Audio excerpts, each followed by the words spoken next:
Arknights. Today's the day. The plan for today is to finish the story.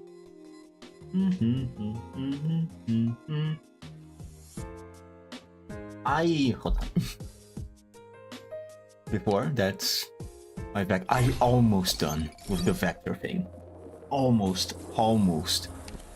I did manage to clear this vaccine, and now Vac D is the last stage remaining for me to finally be able to conclude this event. But I'm gonna be honest though, I'm not very excited about having to fight Mechanist again. I really don't want to.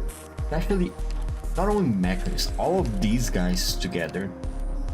Well, this guy and this guy are not really much of a problem, but this thing over here, this thing is an issue. I don't like this thing. Too tanky, too fast, don't like it. This one is more or less like, is a problem, but not that much of a problem. If you know how to deal with her. But if you don't otherwise, if you don't have a more solid strategy, she's going to fuck you up. The ranged attacks are going to fuck you up. But Mechanist is the worst of them all, honestly. Well, and that's it. Act or die. I did clear the 88 stage. The boss gave me a little, it was a little annoying to deal with, but overall it was not that much of an issue. I'm trying to open my fucking YouTube thingy, but why is it so slow? Nah. Maybe I'll have to open on my iPad then. Yeah, that's exactly what I'm going to do. Fuck this. And I use my iPad instead. Hold on.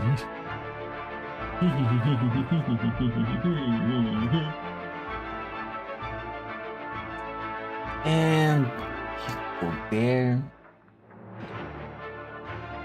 Messages? No. All messages. Because my internet is weird, how's the connection with the stream? The stream seems fine. Okay, alright. Well then I think I am ready.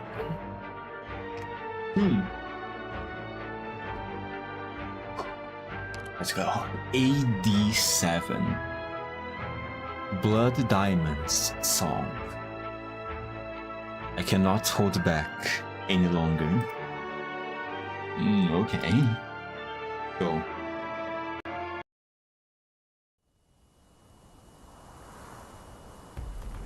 Oh yeah, we are in the middle of a catastrophe right now.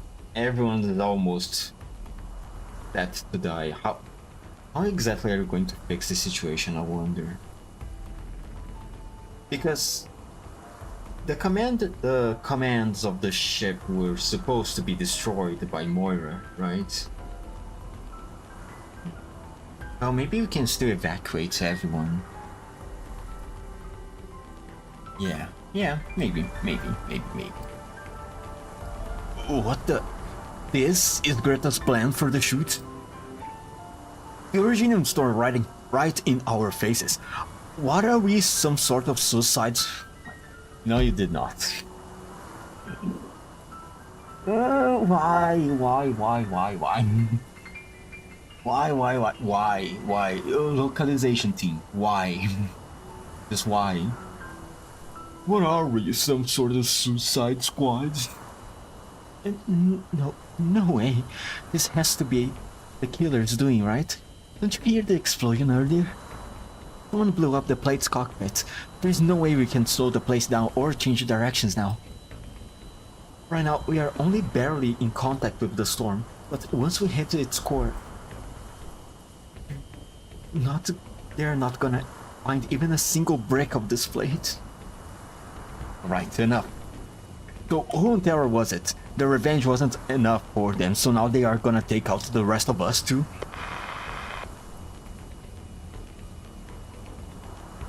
The murderer is Moira of the prop team. What? Who's talking?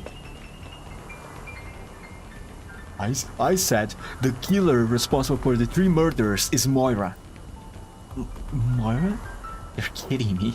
That unremarkable Zalak? Miss Stone caught her red-handed. If Lucian weren't there, she would have become the next victim.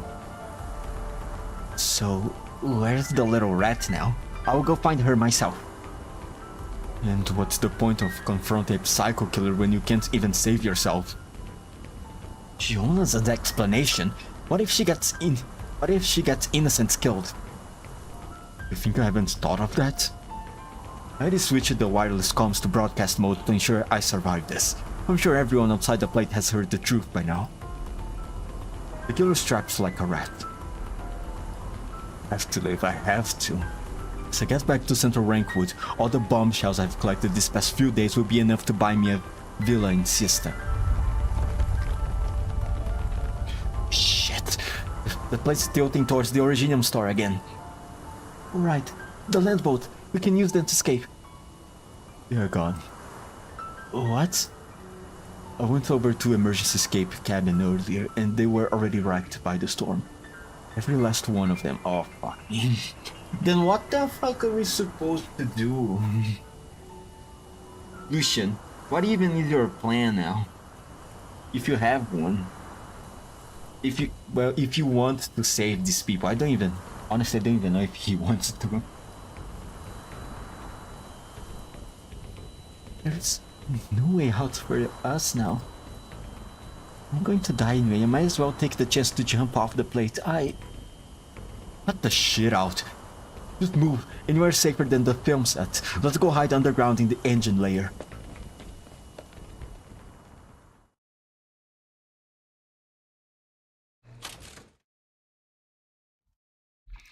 There truly are so many things to learn from the set design of a horror film. Thank you, Zippy. No problem. I have to get back and start making the visualizations for most of the visual effects first. Then we'll finalize the details after Director Quay is done with the script. Oh yeah, I completely forgot about the director.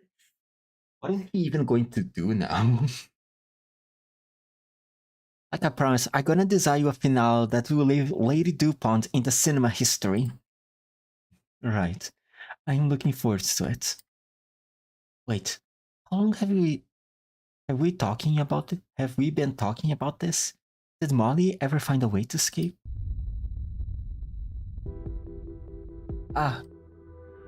What now? It's not good. Wait, there's a voice from the comms. Catastrophe. Control cabinet destroyed. Why is the signal so bad? It sounded like Abenier's assistant. What kind of trouble is he getting into now? Control cabinet has been destroyed. The plate is rushing towards the catastrophe. Killer is Moira. Peep grips the wireless walkie-talkie and turns the volume knob as high as she can, but it stays silent. She must have misheard, she thinks. But if so, why is Miss Rutherford looking at her with such a sullen expression? There's no way. I can't imagine anyone would joke about that in these circumstances. But when would she have even had the opportunity?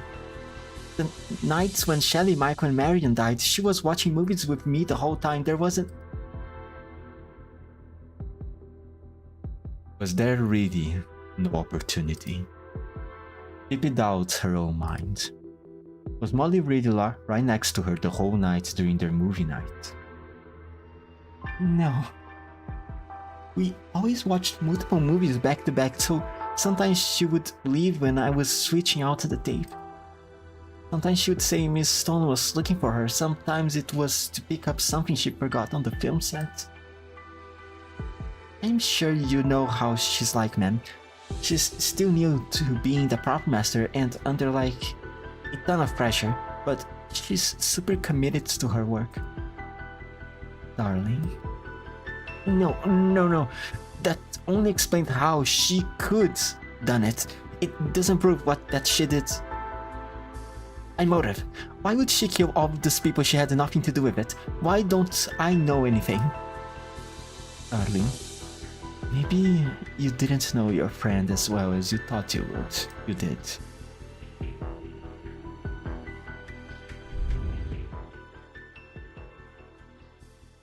Let's just focus on the movie, so stop looking away from the screen. Sorry, there's just been so much going on with the film crew lately. I'm a little nervous. Don't worry, I'm here for you, girl. No matter who I am, one thing's for sure, I'm your best friend on this crew. Or maybe she never even thought of me as a friend. Maybe she was just using me. The delivery girl's head sinks. She speaks no more. Melanie hugs the little library in front of her. The girl who was consoling her just a few hours ago is now crying on her shoulder. Melanie pats her back. She asks no questions, nor does she say anything about the price of growing up. She only hugs her.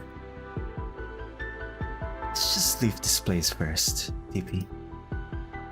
The convoluted structure here will only put us in danger if the plate gets too close to the catastrophe core.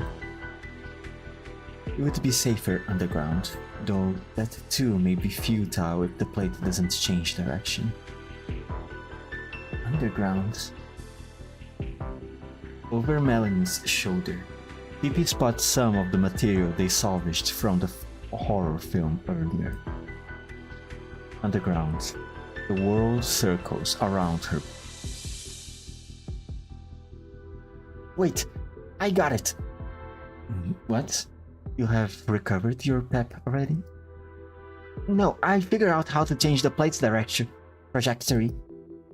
There was once a crew that snuck into another Rankwood plate to film secretly to save on rental costs, and they ended up with a super cool scary movie.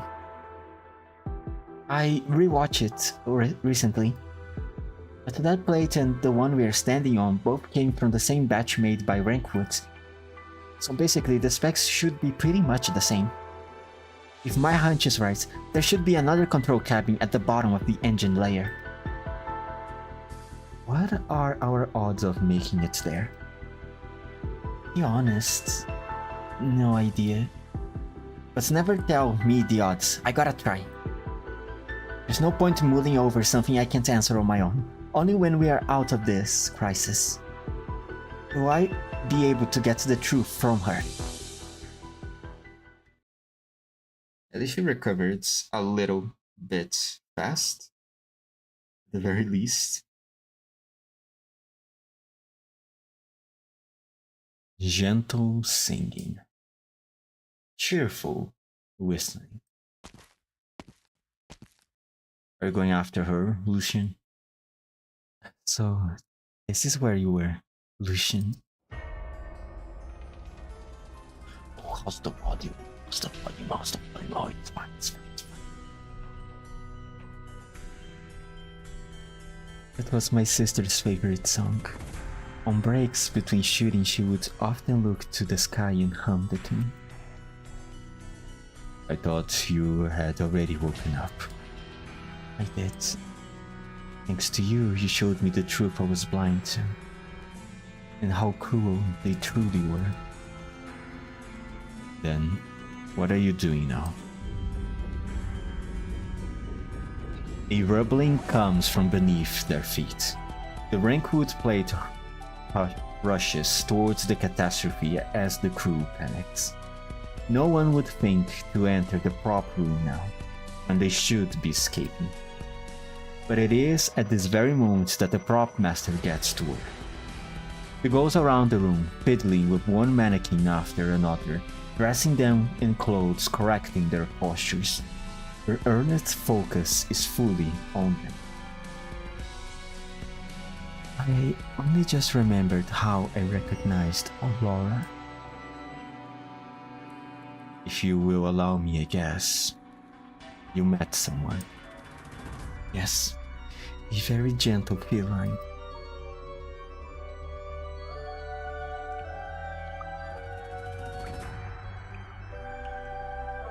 Weather was terrible that day. I was sitting on a bench for a long time and there was water on my face. Probably rain, but maybe tears. The accident was caused by the negligence of the person in charge. But in the end, I was the one who had to pay compensation and was kicked off the crew. I didn't know anyone in Raincourt, so I was no stranger to being treated like that. I ran away from home, you know. After my parents died, there was nowhere else to go. So the only thing left for me was death. And that person sat next to me. We didn't talk the entire time. He only gently waited for me to calm down. But when he left, I realized a cassette tape was sitting on my knee.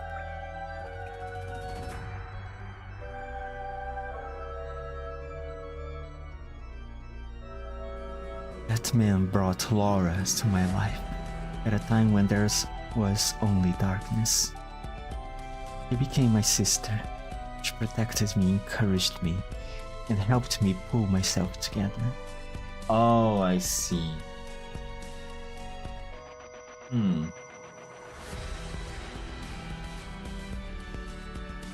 So essentially she used Laura as an emotional support to the point where she fabricated false memories herself? Or was there was something else on that tape?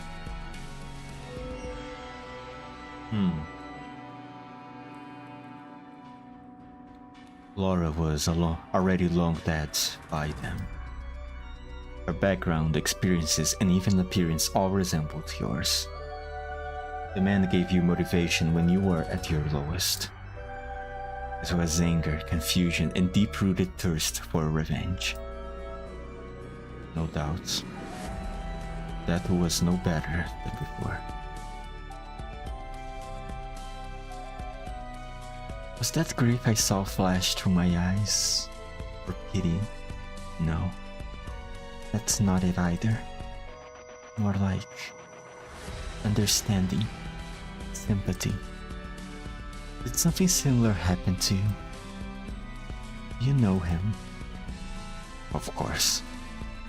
He's an expert in grafting non-existent joy and anger onto life. Much like how an unscrupulous director adds extra elements as he pleases to a story he deems to own. Oh, I suppose you would call it ad-libbing in the film industry. He pulls you from one pit of despair while guiding you into another, thus inciting the so-called beauty of drama. He's an old acquaintance, my teacher, the source of all my suffering, and a phantom that should be long dead. Finding you, finding him, is the very reason I came here.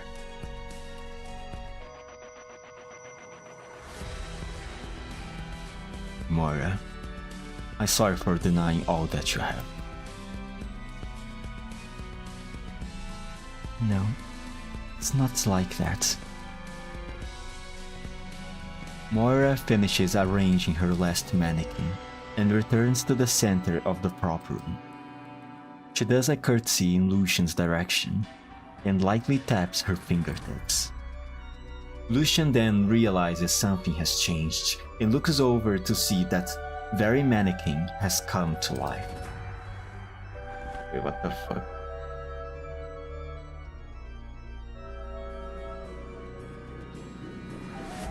I don't think you have denied me. In my worst hour, Laura appeared by my side and has accompanied me for a long time now. She's my sister, and I am hers. I don't regret avenging her. I don't regret shouldering all these sins. I will also be the last person in this land to remember her.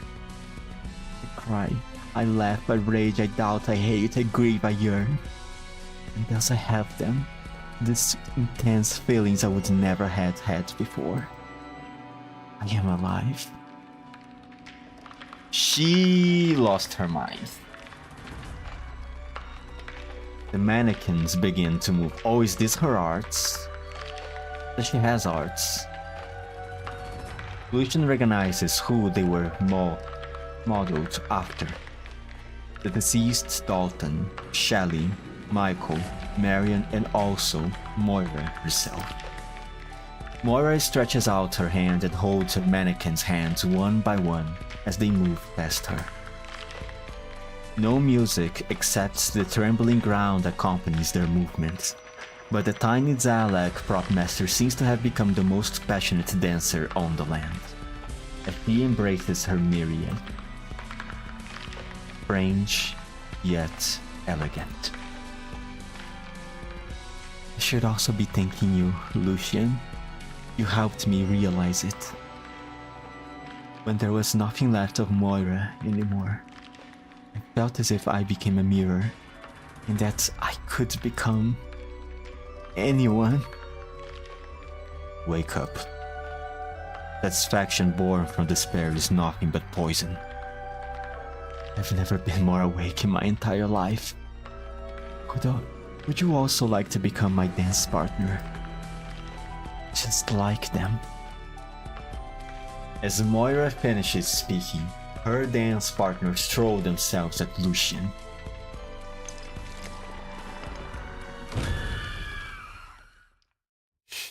And so we fight.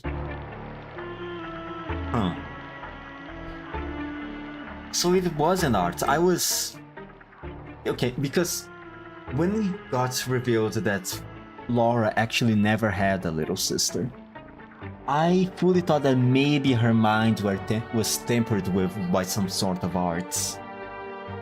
But I was mistaken. It was actually just all herself from... She cast that delusion to herself through despair.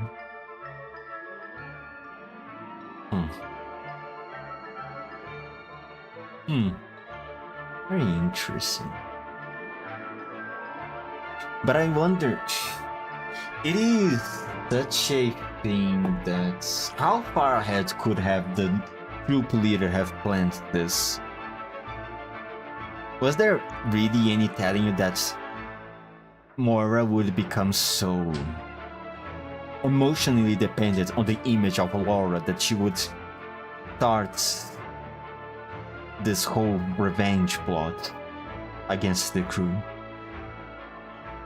Or maybe there must have been a little bit of improvisation into setting this whole stage just to reunite with Lucian.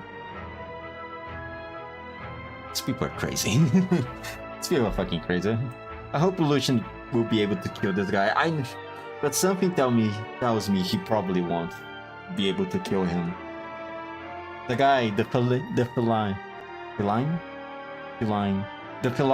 pink guy, Castlevania looking dudes, probably going to get away somehow. It probably won't be easy to kill him.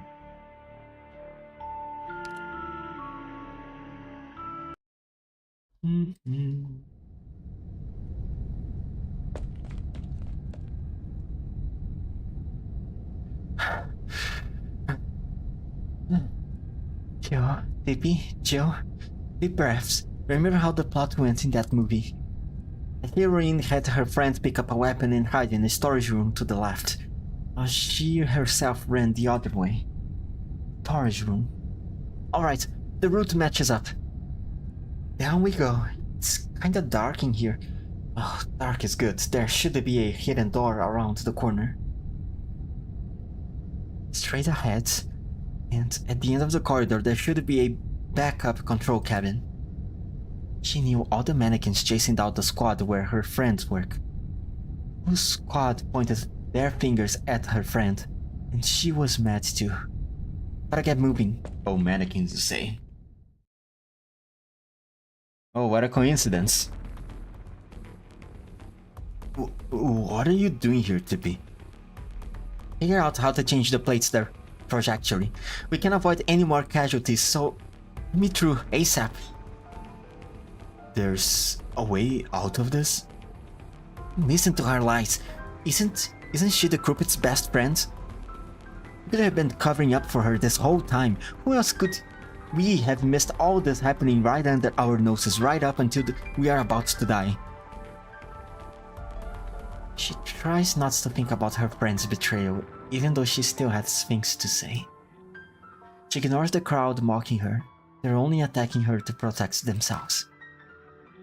It was you. The one always hiding in the back. First you interrupt the shooting, now you're preventing us from going home.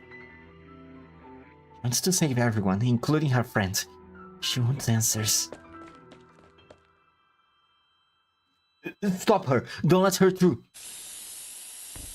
My eyes!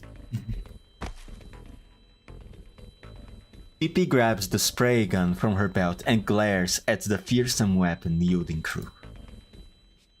Leave me no other choice.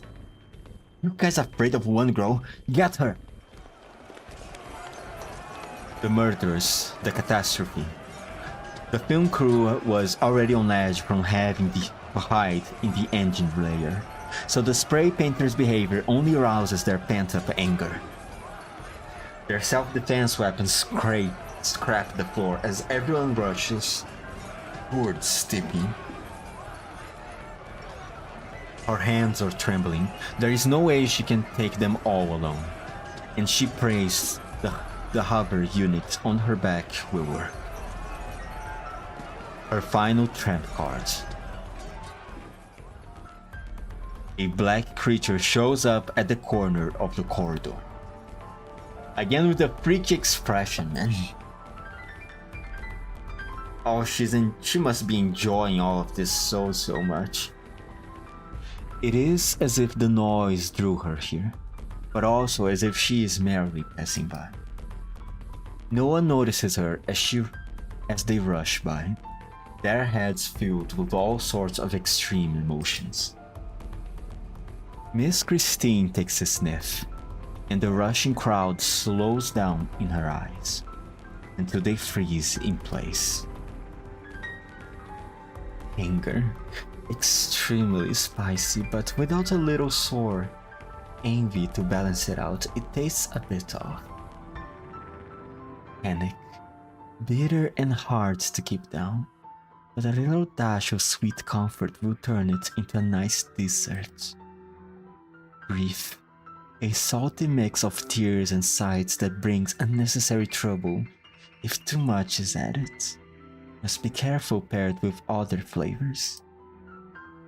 Pain, the most complex and ever-changing emotion. It used to be my favorite. But after meeting Lucian, the pain of ordinary people is almost flavorless to me. Well, there's another one over there. She seems to be that little Zalek's friend. At first I only took notice of that girl who seemed so similar to Lucian, the lead actress that man chose for his latest play. Yet I didn't expect your ties to make you even tastier than her.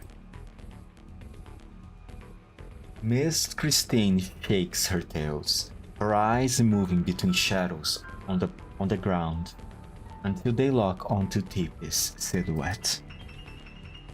The lady's twin tails twist into strange shapes, as if a woman is wiping her knife and fork between diving into her mule.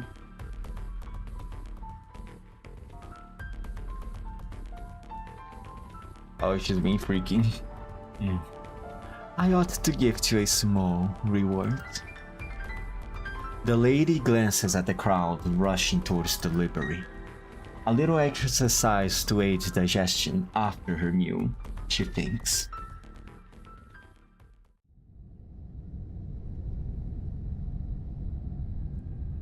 Why am I here? The catastrophe is about to hit us, so you came down here to hide from it, but is it the wrench in my hand? Oh, she can just do that? Well, that would be very, very useful if she could do that as a playable character also. Miss Christine. Weapons fall from their hands in succession, as the resulting harsh clangs wake even more from their delirium. They exchange looks of confusion, not knowing why they were all holding weapons, though they do know that they should leave.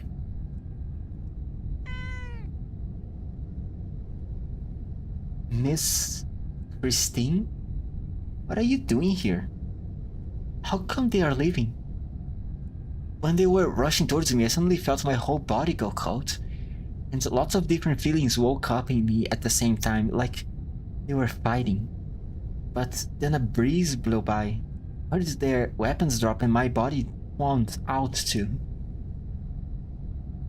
Like some kind of irresistible force pulled something out of me. Miss Christine tilts her head.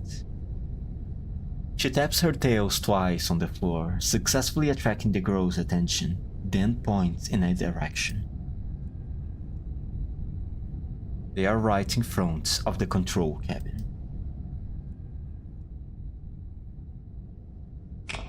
Well, thank you, Miss Christine, for being so helpful.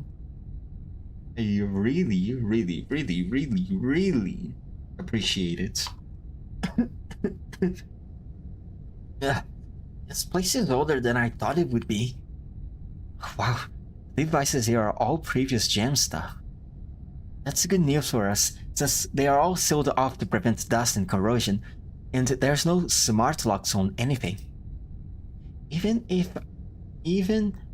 I would find it pretty tough to learn to hack on the spot. Let me see. The storm is moving faster than the plague, so just reversing is a no-go. Turning is the best way around.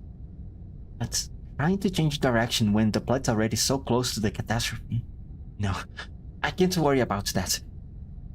Where's the backup navigational system? Here it is.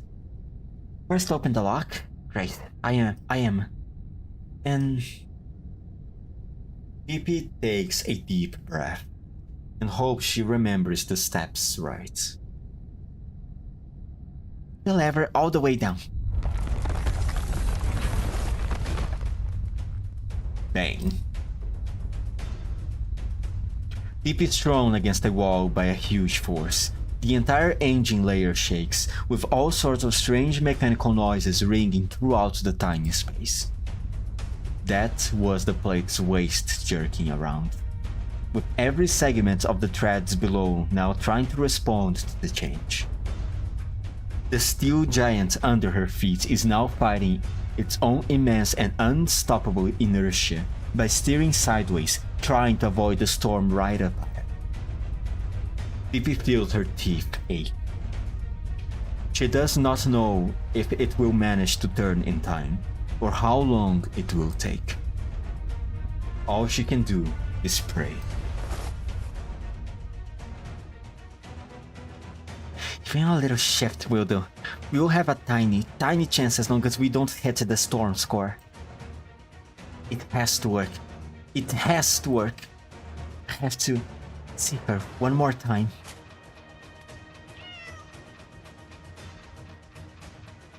Miss Christine shakes her tails, jumping in front of the little library to smell the changes in her mood. A brief relief after achieving her goal, along with confusion and pain for my friend's betrayal. But why is there also a hint of suppressed madness? No, that smell does not belong to the girl. Miss Christine jerks her head up, looking towards a place she cannot see, a companion who has been with her the whole time. Lucian feels sympathy towards the other person, which means he is currently experiencing twice the pain. Miss Christine is somewhat pleased. She cannot help but recall the night when the Crescent Troop was destroyed, as Lucian sank under name Blood Diamond. It is no good omen.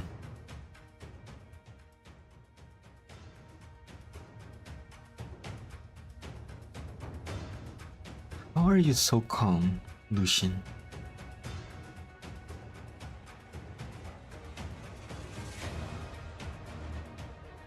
Are you disappointed and moved by what I have done?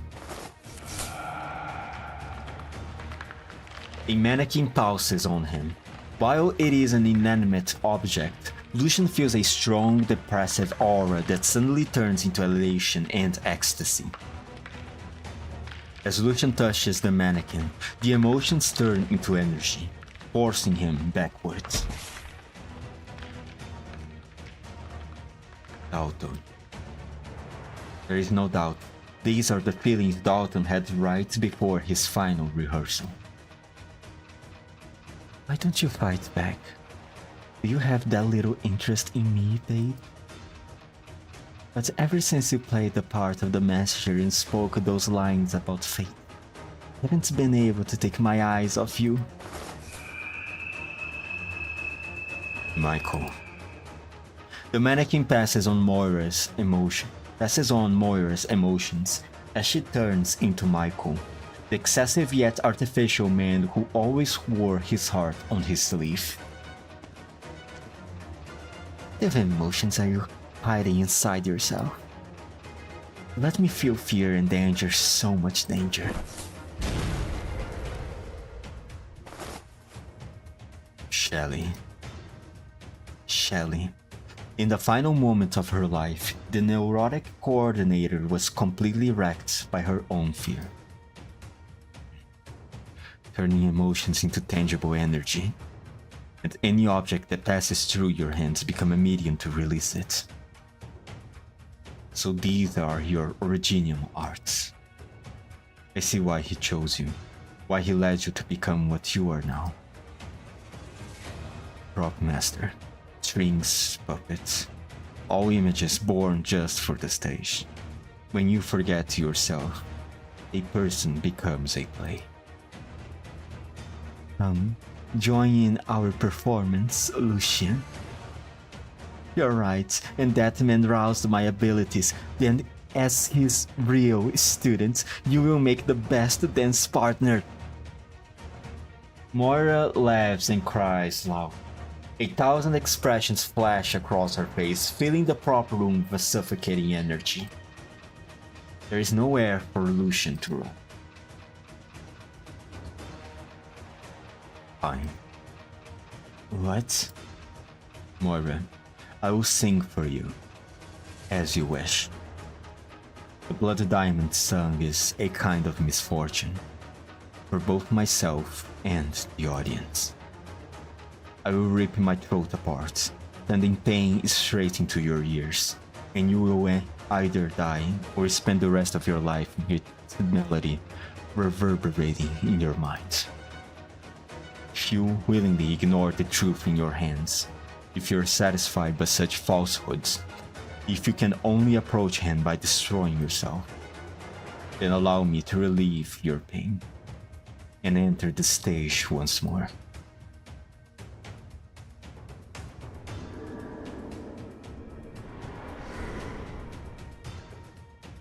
Moira hears a song.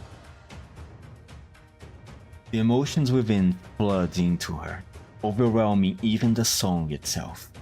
She does not understand what Lucian is singing.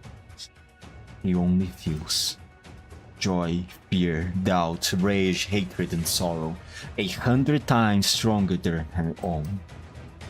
Before she is completely washed away by the emotions, she cannot help but think.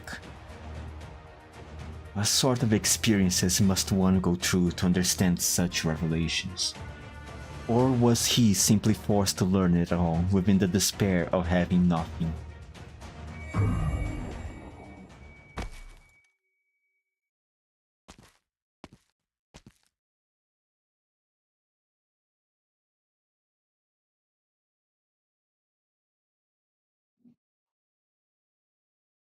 Good job, Lucian.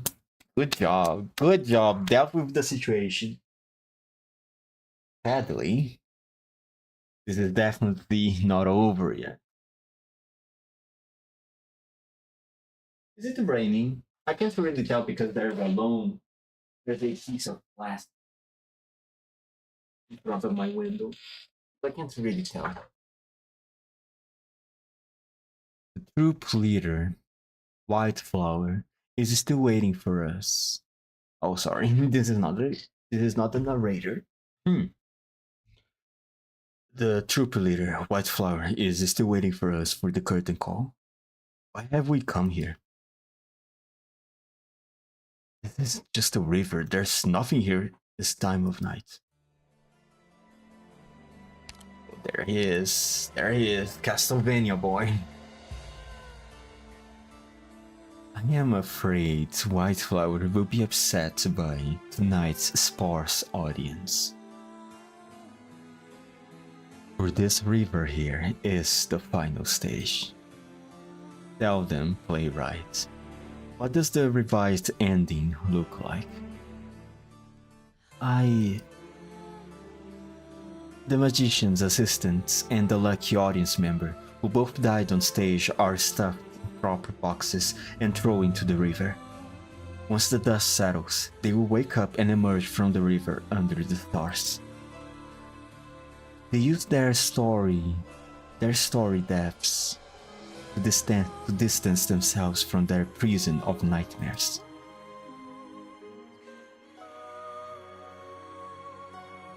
That's Blood Diamond and Abyss?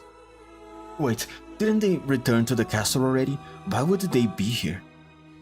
Are they running away?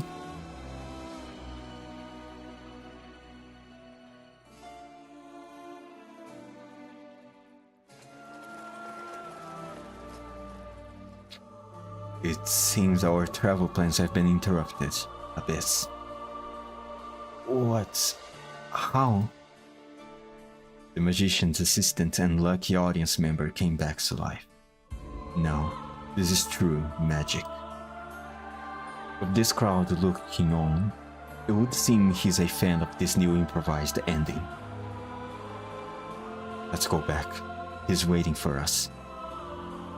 Go back? We can still run, Lucian. Come with me. The river is wide enough, and he's far enough away. If you choose to flee now, he will let you go. But fear will seep into your bones and torment you for the rest of your life.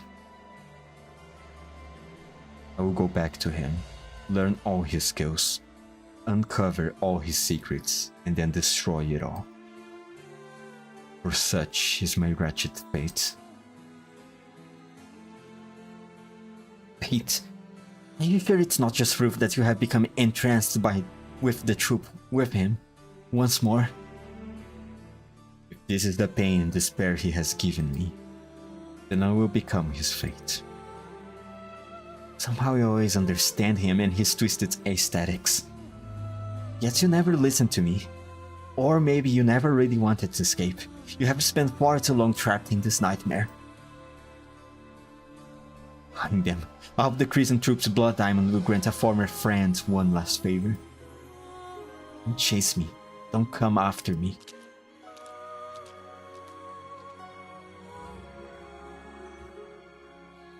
Let us part here, friends. We'll meet again once this all falls to ruin. Yeah, I think it's definitely raining outside. I hear it. Hold on.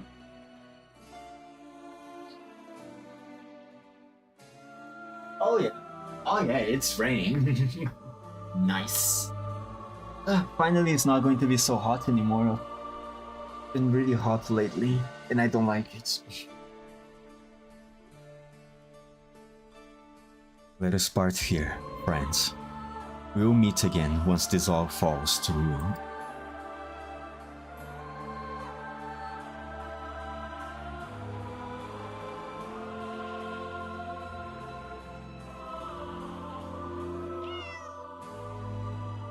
Oh, hello, Miss Christine. Are you still unsatisfied with the meal you have been giving here? At some point, the black creature appears inside the prop room, nimbly avoiding Moira's body as she goes over to Lucian.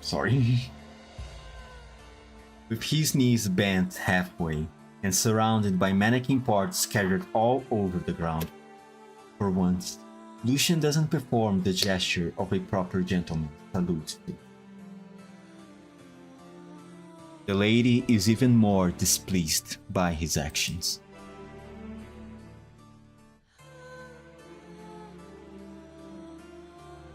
Once again, Lynn's illustration.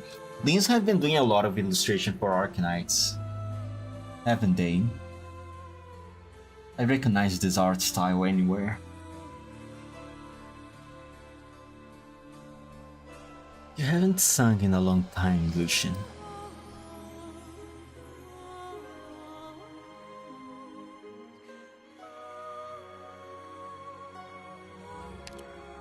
Apologies, Miss Christine.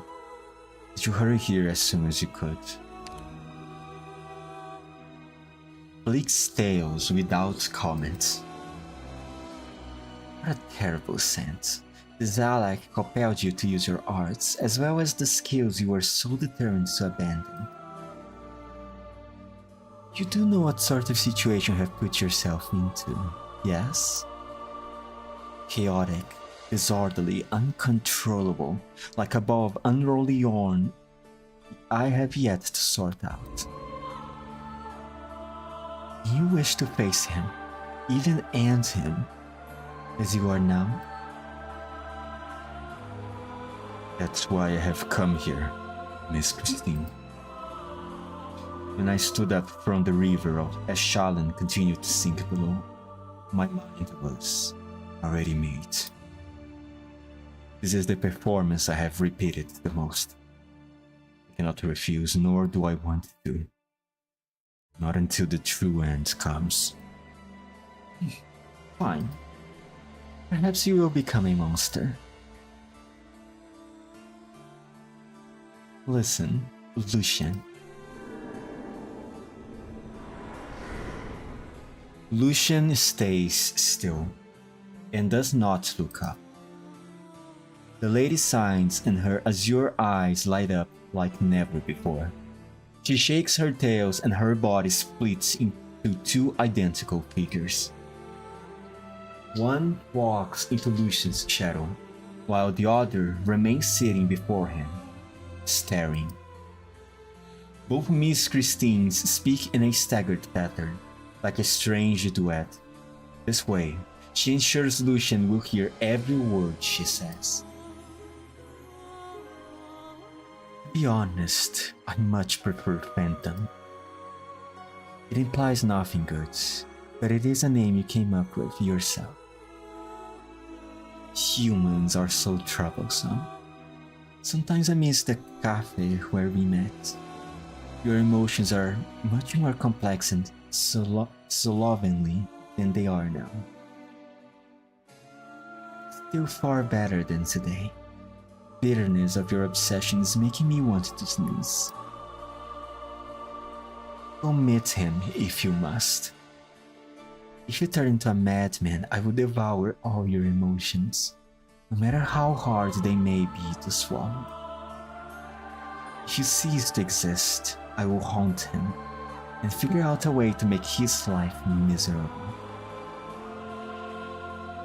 After all, he can't do a thing to me. Break a leg, Phantom. Ow!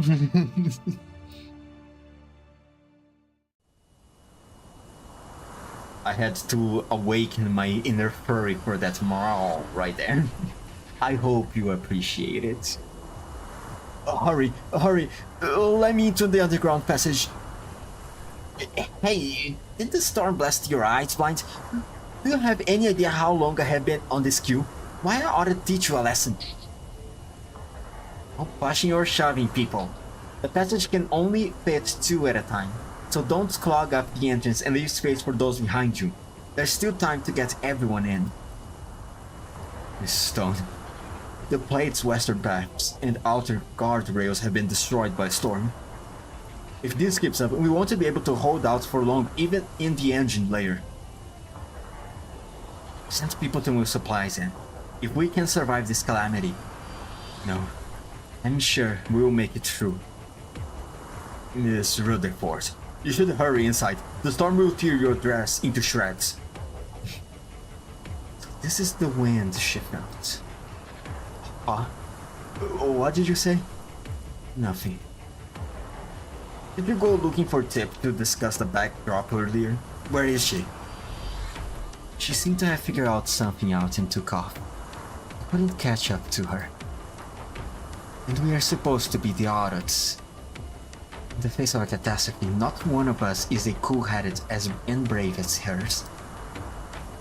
And brave as her, sorry. A little bit difficult for me to read, I'm not gonna lie.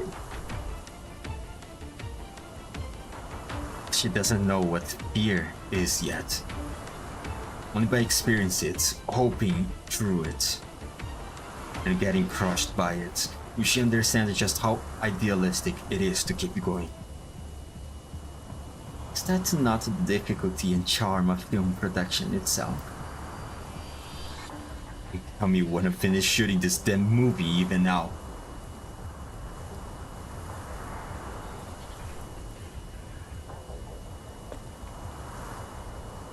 Miss Stone, the supplies are all underground now, and most of the crew too. Thank you, Halton. You should hurry down yourself. Is there anything else? I asked around and no one's seen the director ever since we started approaching the storm. A stagehand in charge of the west side told me earlier that the catastrophe destroyed not just the guardrails but some buildings too. Where Steven's studio is.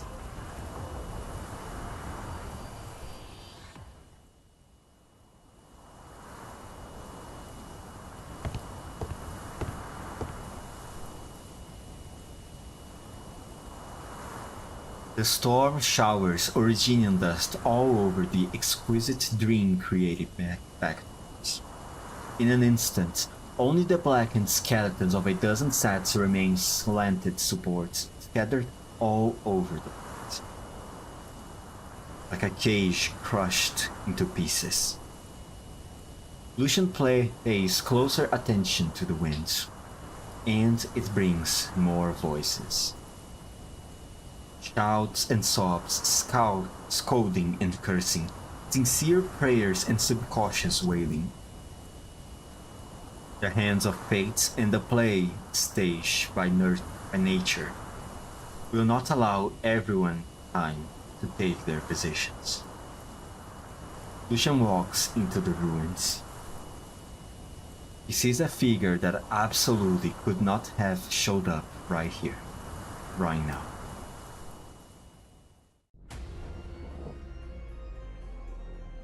Oh my, what the fuck is this? The catastrophe shows no respect for the dreams crafted by men, and the storm has removed Lady DuPont Manor from the scene, leaving only a grand staircase in its way.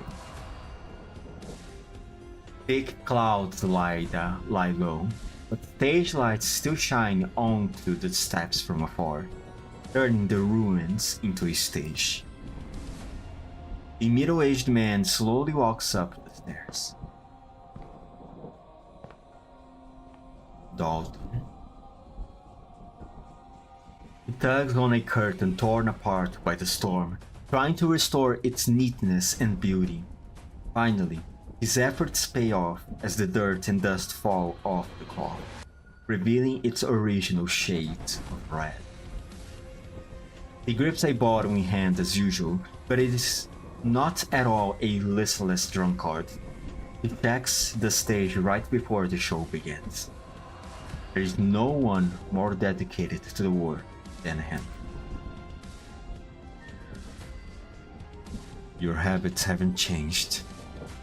Do you require assistance? It's almost time, Lucian. You came at the perfect moment. I know. Not surprised. Should I be? Of course you wouldn't. There is no way for a character who has bowed out with a real death to return to the stage. This is your play, where all sorts of miracles occur. This is where the show begins, and where it should end as well. The playwright might remark on how ingeniously this play has been handled. Or perhaps he would muse on how perfect it all is. Because once you push aside all the theatricality, this is what I look like when officially collaborating with you after so many years apart. How is Abes doing?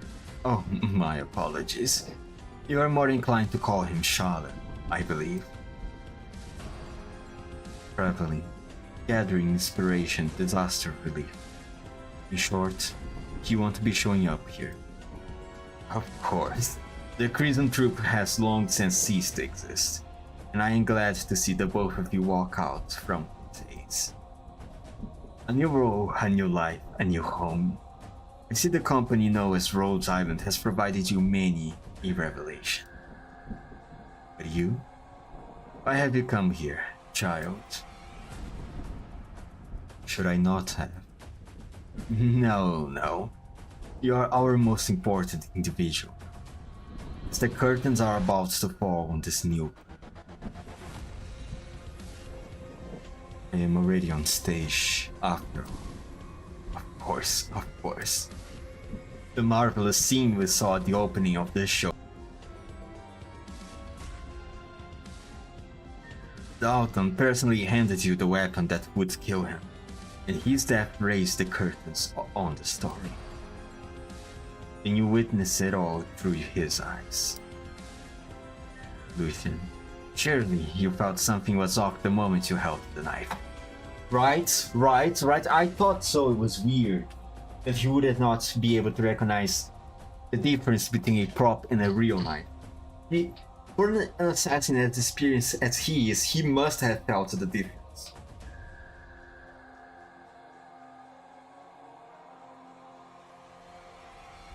I was relieved to confirm it. I'm also curious. Why exactly did you swing that blade with zero hesitation? Once an actor takes the stage, anything unexpected must become a part of the performance. Your lessons have been engraved into my mind, and nothing more. Troop leader.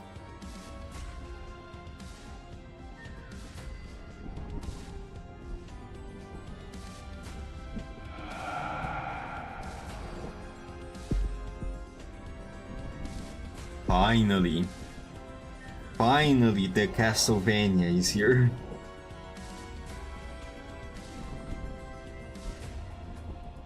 Long time no see, Lucian.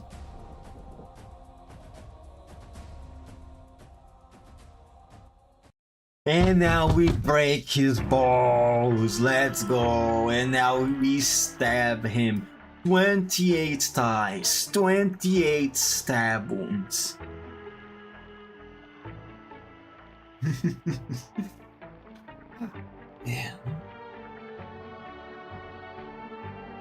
Man, let me drink some water.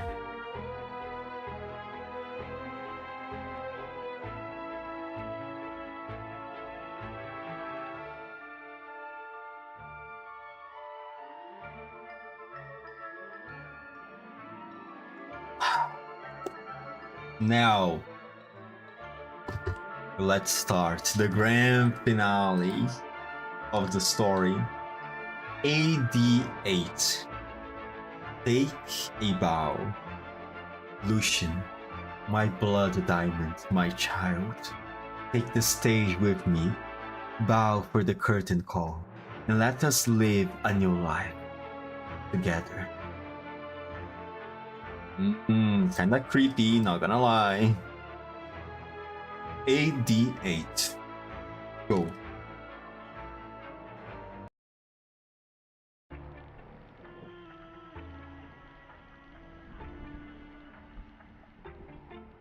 My deepest apologies for ruining the play. If you're referring to how you dealt with that more ago, then you owe me no apologies, Lucian. With your intellect, I can only assume you have figured out the original ending of the story. An old case from 5 years ago, and a catastrophe that arrives right on cue. Both the storm and the delayed judgment rain down on this plate. As Alec, who stood outside the story, slowly walks to the center of the stage and kill all those burnt with sin. Later, she comes to realize that everything she's done has been driven by delusion.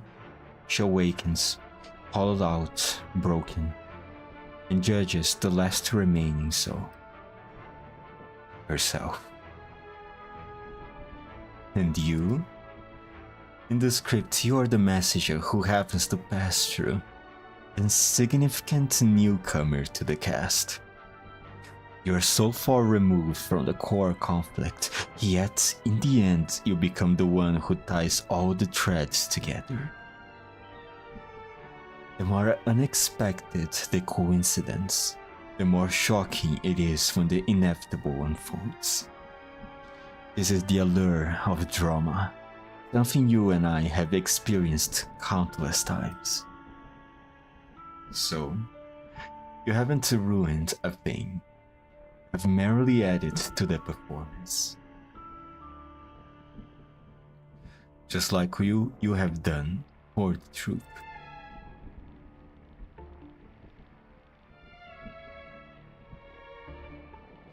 I have suffered all manner of tragedy in my quest to find you. Naturally. The troop's mark at the auction was insufficient proof of my existence, I suppose. Thankfully. After all these years, death, or rather, destruction, remains the plot device you wield so well, the ending you so cherish. Child, oh child, how I wish you could appreciate its beauty. Do I? I wouldn't say appreciate it, but I am very familiar with it. I have acted in so many plays, I have killed so many people. My hands are drenched with blood. That is the education and training I received in my childhood.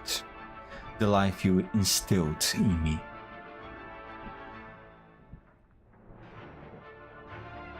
You are my best student, Lucian. Before the climatic finale arrives, let us reveal the performance so far.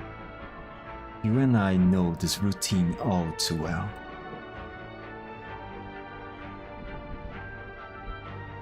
The troop leader smiles and bows towards Lucian. His scepter, wrapped by his tail, points towards the approaching catastrophe clouds like a pen dipped in ink.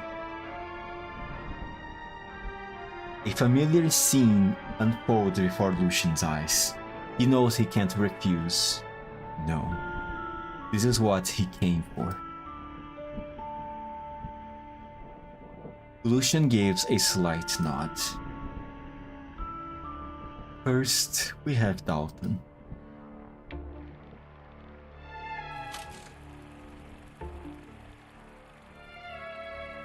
Originally, this middle-aged actor who resembled nothing more than a walking corpse didn't feel this scene was all that significant.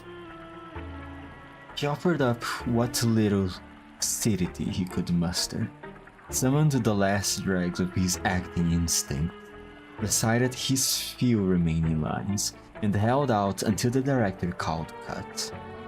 All to earn just enough for another night of drinking. has never mourned the actors who died because of him, nor reminisced about his once spirited past. He was not even ashamed of his current sorry state. He manipulated him. Indeed, without my intervention, he would never have taken it upon himself to retrieve the swapped knife and deliver it to you. But I never commanded him to put his chest up to the blade. By the time you were acting opposite him, he was already fully awake, fully aware of the danger he was in.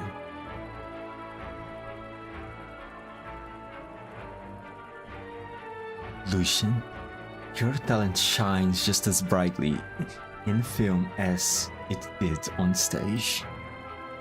Your performance awakened his memories, reminding him of how great an actor he once was, of a time when he was immersed in his roles, expressing real emotions: joy, sorrow, fury, and mirth.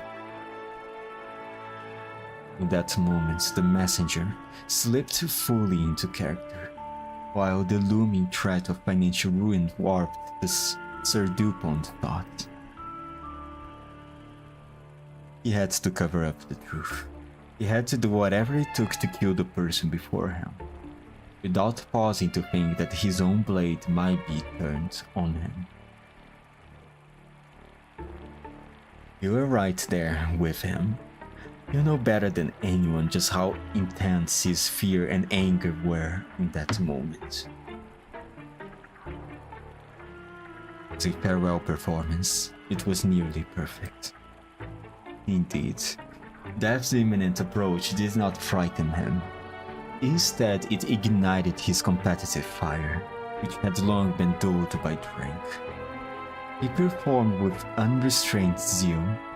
It was exhilarating. Then there was Michael and Marion. The philandering actor and the shrewd costume designer were found hanging above their own sets, their farcical romance laid bare for all to see. Their union was both shameful and absurd, a mess of indulgent desire, scheming ambition, mutual disdain, and mutual exploitation. There wasn't a trace of anything real about them, inside or out. That Michael, even his ears and tail were fake. Their deaths served no purpose, save for giving that camera assistant a juicy bit of gossip to battle. But you, Lucian, you were at the scene. Even the cat could taste the lingering emotions left behind. When Moira knocked on that door, when the footsteps of death drew near, in that fleeting moment where there was no time to think, I'm sure you know what each of them did. Ear stings. Fascinating detail. Ear stings lingered in the corner of his eyes. None of the three Rockefeller brothers have ever shown Lady Dupont such heartfelt emotion. That fireman's axe was originally meant for Marion. Yet, Michael shielded her from harm, exposing himself to the blade instead. In the last moment of their lives, that man and that woman, who up to that point had been attacking each other, instinctively protected each other.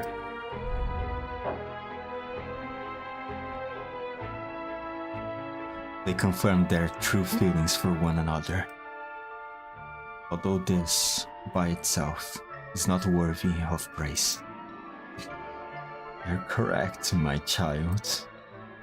However, the audience had already taken their seats. What did they expect to see in this illusion of light and sound? Ultimately, The schemers will end up with nothing while the hedonists are devoured by their own desires, yes?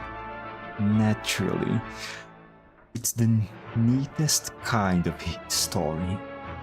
Just an excuse to trot out well-worn platitudes. They would never imagine that a flawed, unworthy love could still be real and still turn heads. Just as though two never imagined there would be a moment where they grew feelings for each other. Made possible by death. Made possible by death. And then, of course, there was Moira, the one I had the highest hopes for, before you showed up. Moira rebuilt her fate through another's death. Every detail about Moira was etched into her mind. Her name, her eating habits, her unmistakable smile. Her extraordinary life, her violent end, and the killers who still hadn't been brought to justice. Grief, anger, doubt, hatred, every emotion that rose within her set fire to a buried past and to herself. She directed this entire performance. Why do you insist on downplaying your own role in all of this? It was you who inserted that ad-libbing, forcing a past that did not originally exist into her mind, bringing Laura into her life. Yes. And what of it? Look at her. She's dancing. You were her dance partner back then. You must have felt it. She isn't like the children from the Crescent Tube, who's been receiving right flowers training since they were young. But when you look at her dancing, her physique, her tears, her smile, she's acting out a version of life. Or perhaps crafting a kind of truth. Or perhaps she no longer has any constraints and can be whoever she wants to be. She will dance through the Tyrant unending until her mind and body can no longer bear the weight of those emotions. Or maybe we'll finally encounter you, or some other fool seeking the truth, and one night finally awaken from her dream and ends her own life. Regardless of her ultimate fate, her soul will be rich and fulfilled. Regardless of her ultimate fate, she is already no longer just a nameless prop maker from the frontier. No longer is Alec with nothing and no one to hold on to.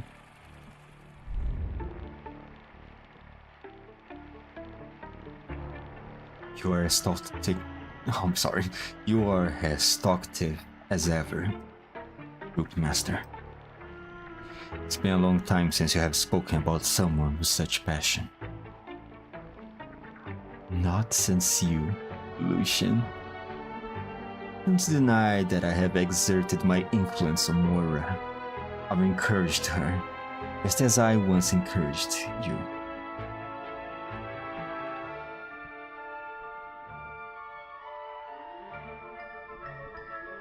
My child, have you forgotten? If not for your thirst to perform, you would have died long ago. When that catastrophe drove you from your home, when you lost your parents, when you found yourself adrift in that tottering castle amongst strangers, you said,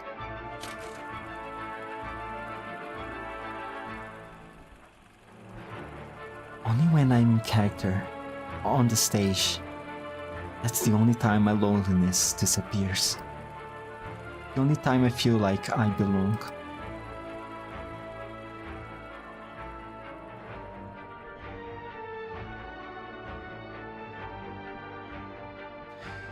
You clung to that feeling and It kept you alive. You and Moira, you are both natural-born actors. You both create sorrow and joy from nothing, and use those emotions to survive. No one can ignore your brilliance. As for both of you, my two children, death shall be your teacher. Do you still remember when you hit that wall in your development? When you could not draw inspiration from anything and were unable to power your performance? That was when you thrust that origin into your throat without hesitation. Then you felt the grip of death, of your inescapable fate. It gave you fear, jealousy, sorrow, anger, shame, and greed, emotions once foreign to you. And after witnessing all of these things, your heart has become a mirror. It fueled your desire to dismantle authority, your thirst for destruction. It gave you an endless night and a song that never ceases. It turned the unassuming Lucian into a gleaming blood diamond. Blood diamond. My eternal moniker. Think of Dalton, child. Think of Michael and Marion. Think of Laura and Moira. Look at all these souls still struggling through the catastrophe, and look at yourself. You're right. Death is still the device I wield best, and the ending I have always favored. I do not see death as destruction. It drives the mighty to disgrace themselves, the devoted to break their commandments, the pure to sink into filth, and the heroic to commit treachery. It gives strength to the dejected, compels the silent to shout their ideals, draws real emotion from the self-absorbed, and frees the timid from their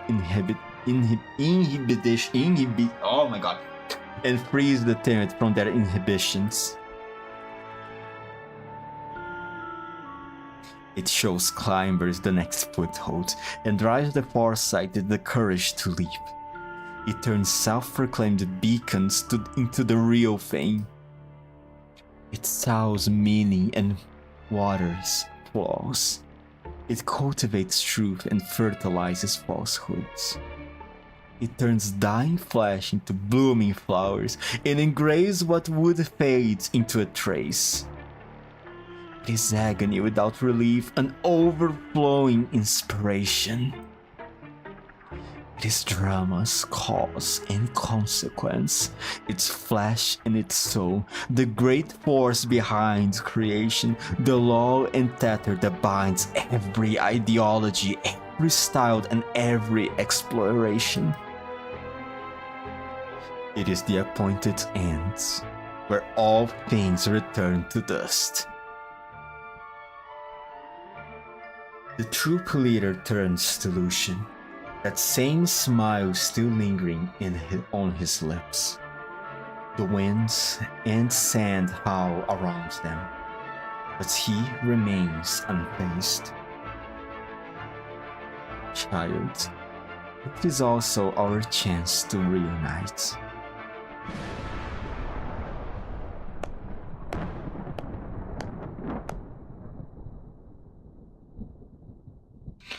What a shame. Quite a monologue, yet such little applause. Because I am the only one standing across from you, and the only one who ever could. Noise sounds out from all directions, and Lucian listens intently. The catastrophe rages. Miss Christine lets out a low howl, something she would normally never do. Their newly acquainted companions scattered in panic, crying out for help in vain. As the troop leader said, death is unfolding on stage. What began with a few intense scenes has now taken over the entire production. You say death is our chance to reunite. I completely agree. So I won't waste this opportunity. If I may, I would like to share a few thoughts of my own, now that you have finished your analysis. After all, both you and I know this routine by heart.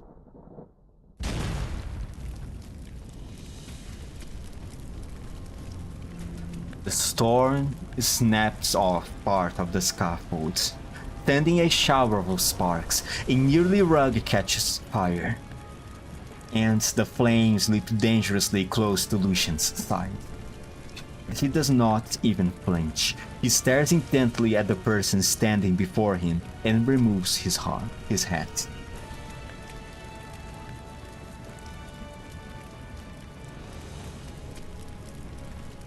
Oh, this time, ever since you reappeared, you haven't even mentioned the many times I have betrayed you. Why? Because that is unimportant. Because you are still you, child. Getting lost in madness, then returning to clarity, leaving only to later return. After all the trials and tribulations, a hard-won reunion is all the more precious. In the end, time can forgive all grievances. Is that so? I used to think the Crimson Troop was your quill, your canvas, and your trap.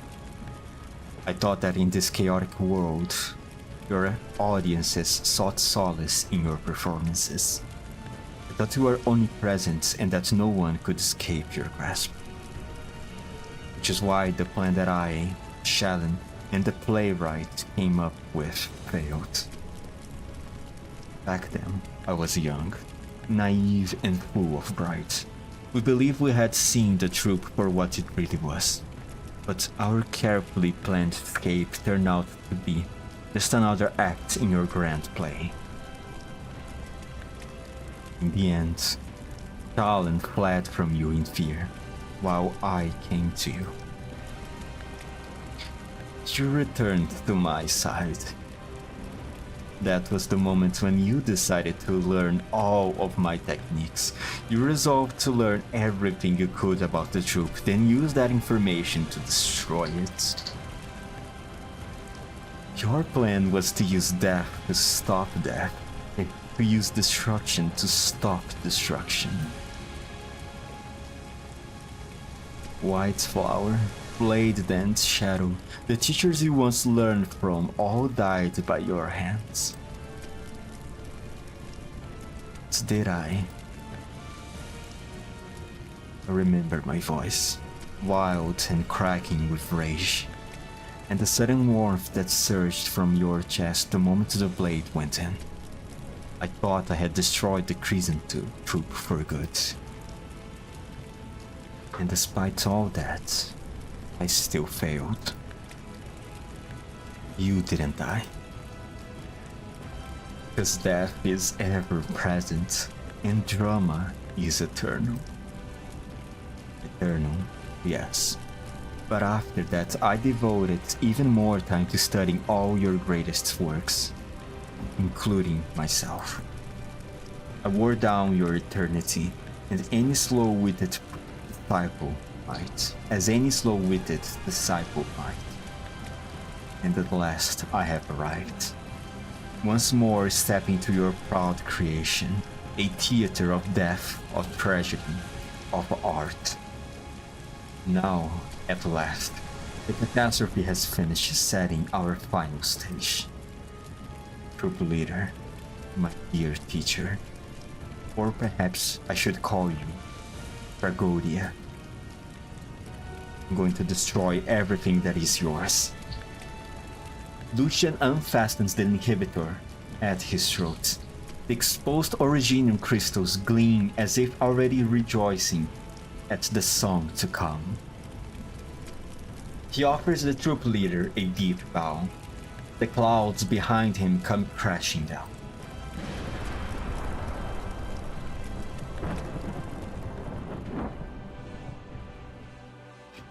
Oh, the time has finally come, Lucian. I still don't think you're going to be able to kill him, though. I'm sorry. As much as I like you, I don't think you're going to be able to. Not that you're not willing to, it's just that I think it's a bit too far out of your abilities yet. Maybe. I could be wrong. I don't know. Let me drink some water.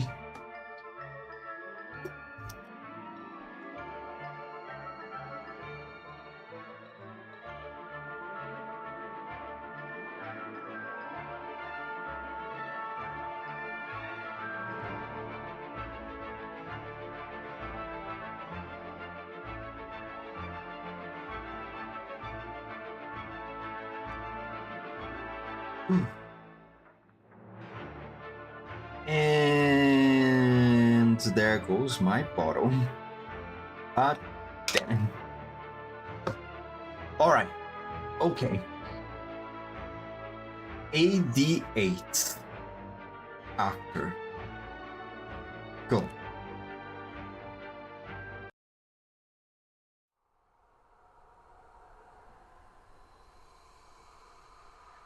The flickering lights of the ancient castle, the bloodied corpses of the teachers, the hollow winds in the darkness. Forgetting all of that was not difficult. Until one day, when Lucian, who has by this time become an assassin, had a dream.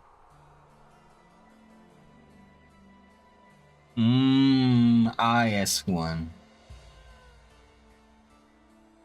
He's still in the old castle, still in that empty hall, sitting alone singing under the lights, with all the former members of his troop standing behind him.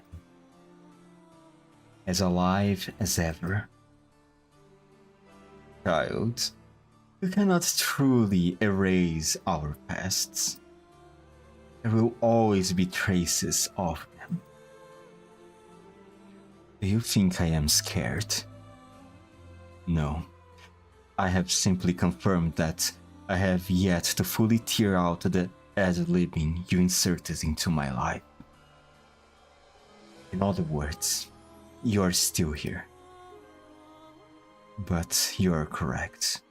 We cannot truly erase our past, and there will always be traces of them. So, to bring your story to an end, I have been walking the same path you once did, for all this time. I traveled across the entire land.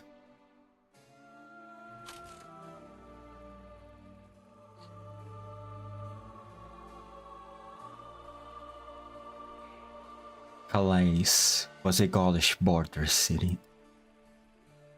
When the allied nations suddenly turned on them, Calais was thrown under siege. Yet, thanks to its powerful cannons, and the general hailed as the imperial standard-bearer, Calais held fast for months. The general stood atop the wall, refusing sleep, refusing rest, refusing to give ground. With their banners still flying high, even the wariest soldiers held the line. Until the unthinkable happened. The general's most trusted lieutenant opened the gates. A clear act of betrayal.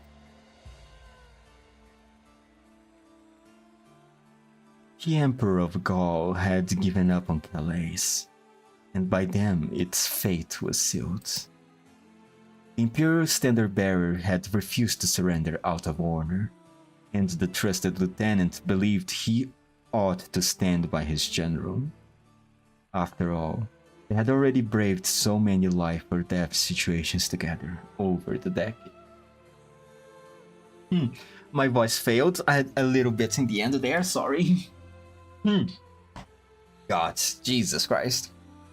See, this is why I try to cap my streams within the 2 hour span. My throat is going to die. I hope I will be able to endure until the very end.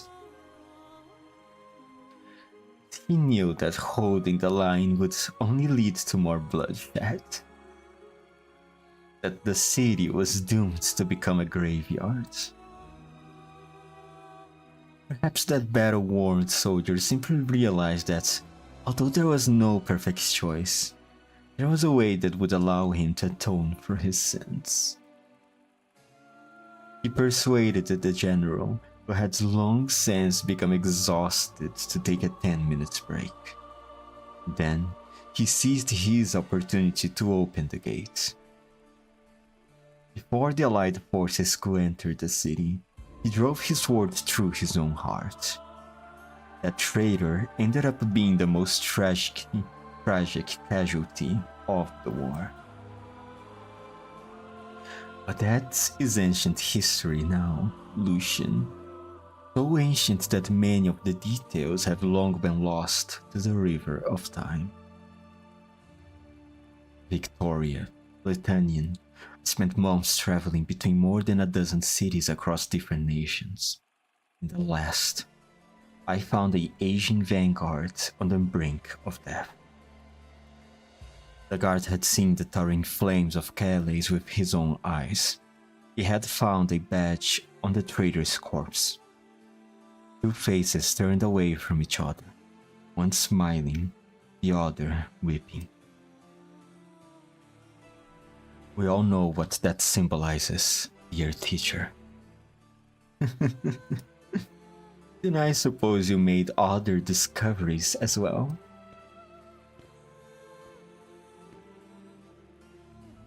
Even earlier, in Laterano.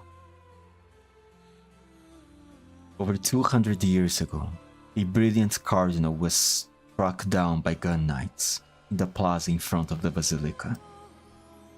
He was intelligent and compassionate, known as the sancta closest to the Lord.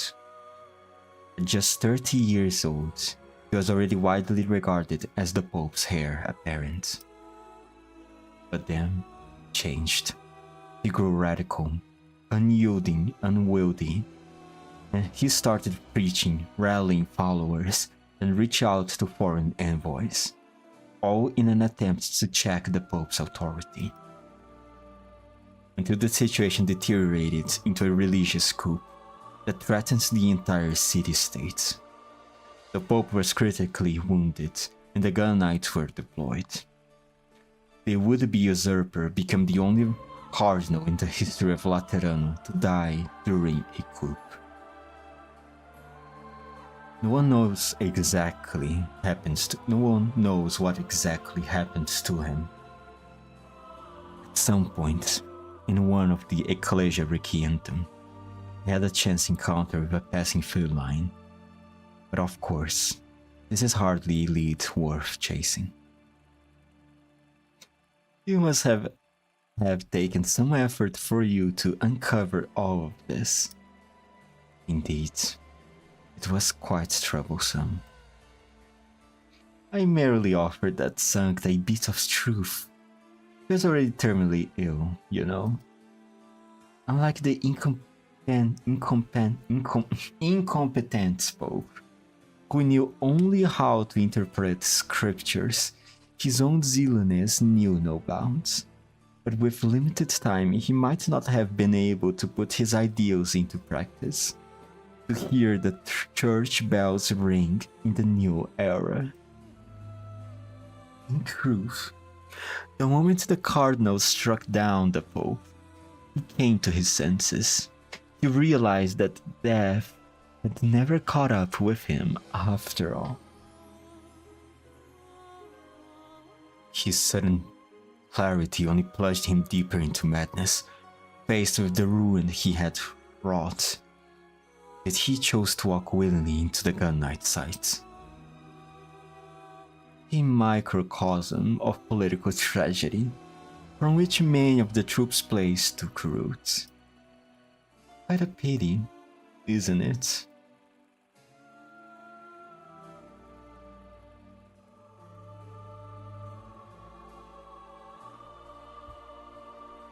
Iberia.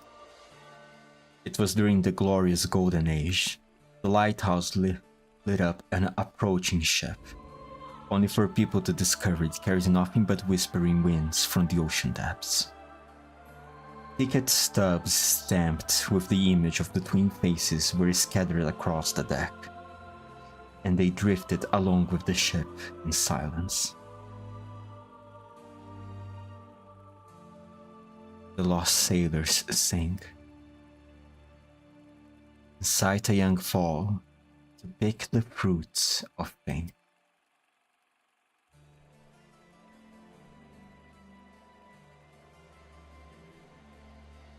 Amidst the spires of Litanian, ancient arts recorded the Numble's laments and desperate cries. Exile an infant, arrive at joyful death.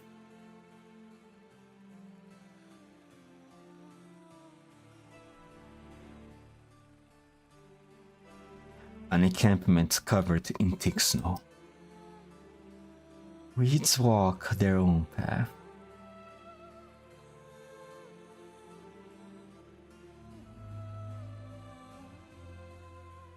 The city in the depths of the sands.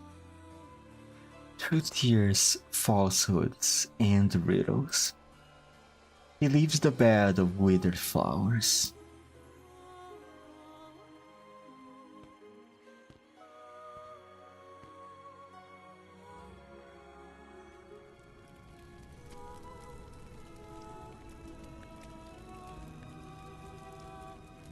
You are everywhere. I followed the path you once walked. I crossed the lands, encountering all manner of people and unearthing all manner of secrets. Until at last, buried in ancient tomes and tangled rumors, I uncovered your name. Tragodia.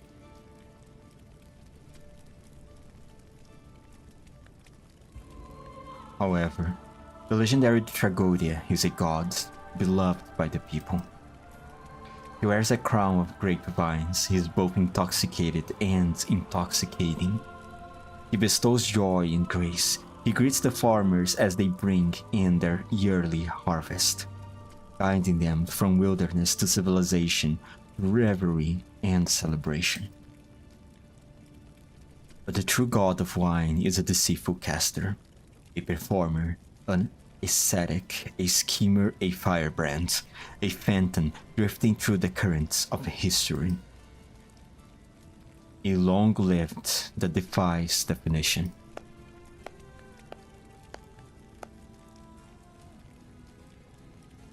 Oh,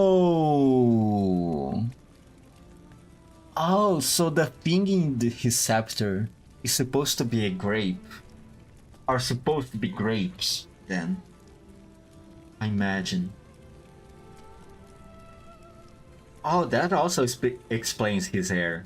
It's supposed to, well, at least in my interpretation of it, it is supposed to bring the image of wine, isn't it? Huh. How long-lived, huh?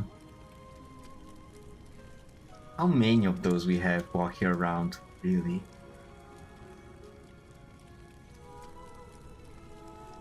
Her perseverance astonishes me, child. Even more so than the painstaking devotion you once showed in your performances. And yet, when you look back at the path you have taken, shouldn't that be enough to affirm the purpose I have been chasing?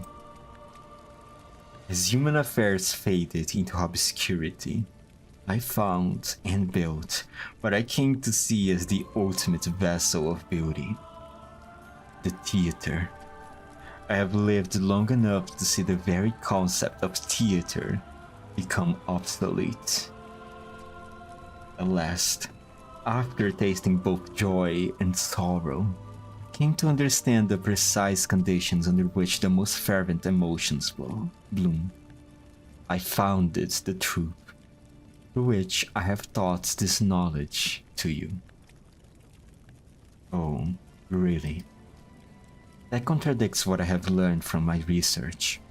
Hasn't death always walked by your side?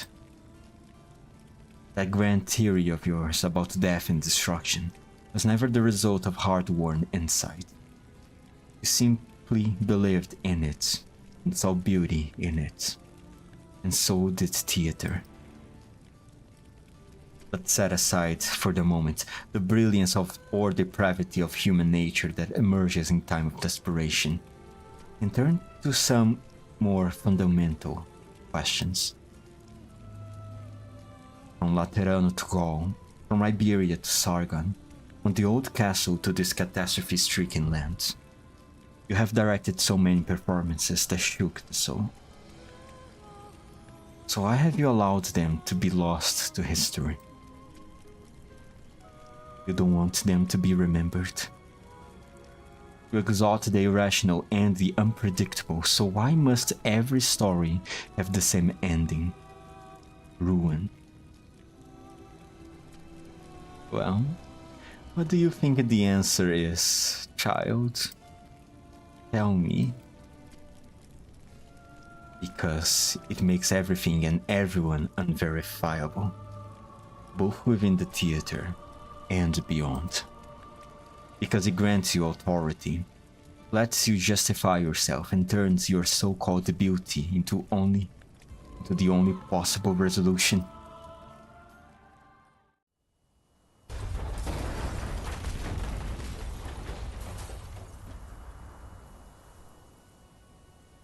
Steven? Steven? You're still alive, say something! Greta? You really did lock yourself up in your office. Oh, what happened? Outside? It's too much to explain right now. In short, the entire plate is on a collision course with the catastrophe, and everyone else has already evacuated to the power deck. Are you alright? Yeah. Something's wrong. The ceiling came down on my leg. I can't move. I will rescue. Its broken column has sealed the door shut. It's really heavy. Wait, just wait a moment. Stay with me. Keep talking.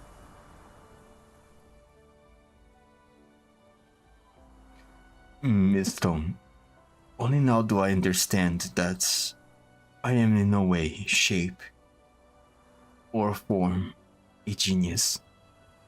Huh? That God came to see me. He hasn't abandoned me. He's shown me a new way of thinking. Actually, he's always been teaching me. I like to think I make good use of my character's depth, of every desperate situation to nourish my stories. I did try that, after all, in the death of Lady DuPont. Why else would it be called that? Laura from 5 years ago, and now Dalton, Shelley, Michael, and Marion. Each of their deaths was steeped in drama. Vivid, poignant, and all too real. Those fragments are like autumn leaves, reason as blood, and scattered everywhere.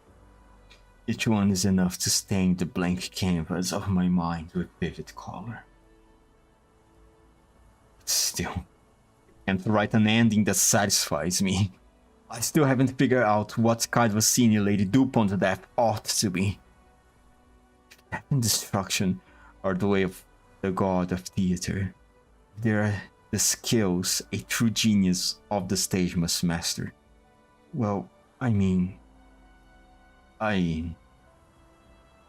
have never been able to learn them. I'm just a worthless hack.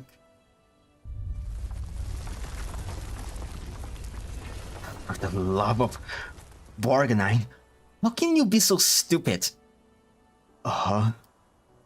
Steven, the script auctions are anonymous. You know that's right?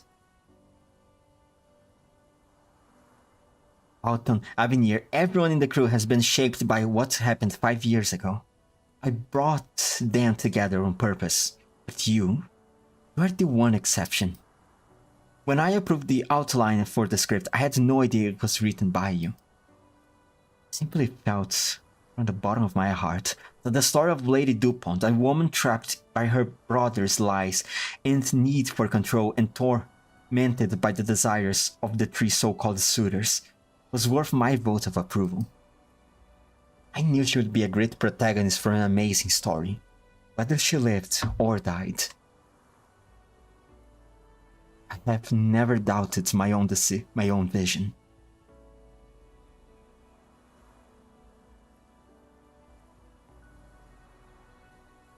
Hey, say something! What are you getting all melodramatic for while I am out here hauling rocks?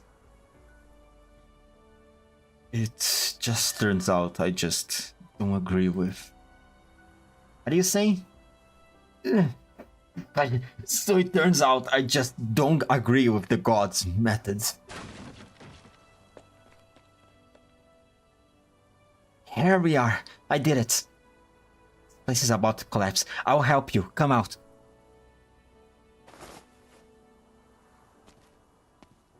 Come on. Sorry, not come out. Come on. I'm getting tired. I think I'm starting to reach my limits. Wait, Miss Stone. What now? Greta helps hold Steven steady as they both come to a stop, and he looks to the side. There is a wall, only half of it still standing. Faint remnants of vivid graffiti stand out harshly against the grimy, dim surroundings.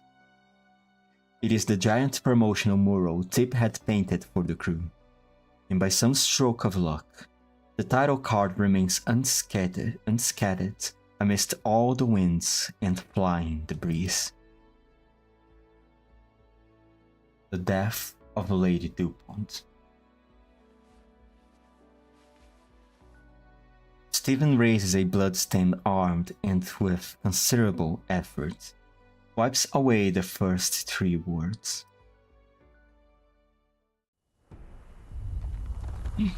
Really? You're worried about that right now? My god. It's beautiful. Not even the most imaginative set designer in Brankwood could have created a scene like this. Just to say that ending a film shoot under the shadow of a catastrophe isn't in fact the most fitting conclusion of all. This isn't just a publicity stunt. I'm finding myself more and more impressed by Greta's result. Alright, that's enough of that. Let's get back to the power deck. It's way too dangerous out here.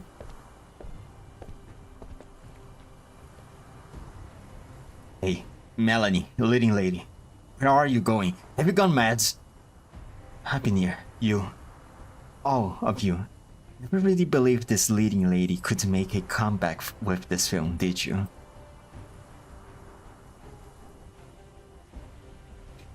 Because I even think we will finish filming it.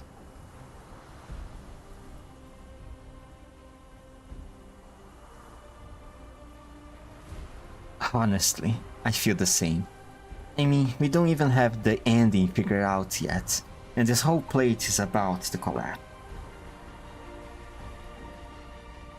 But that doesn't mean you have to die for it, does it?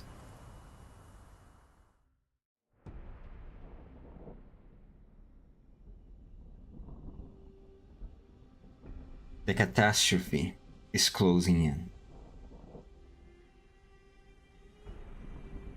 The howling winds is nature's roar.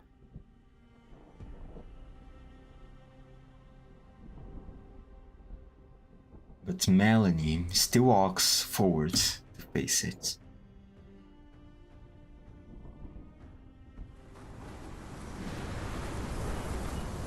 What the fuck is she doing? Who said I have a death wish? Who says Lady DuPont has a death wish? who says Lady Dupont is meant to die under her brother's oppression, felled by the swords of the three Rockefellers, at the hands of those onlookers who sought to curse her, humiliate her, drive her out. Must death be a symbol? She should instead, on a night no one could have foreseen, walk straight into a storm, just as wild and chaotic as this one, leaving that prison of a castle behind. She shall not perish, because this storm is the chariot that will lead her to freedom. You must have realized, Avenir, that on my journey I have always regarded Marianne as my imaginary enemy, yes?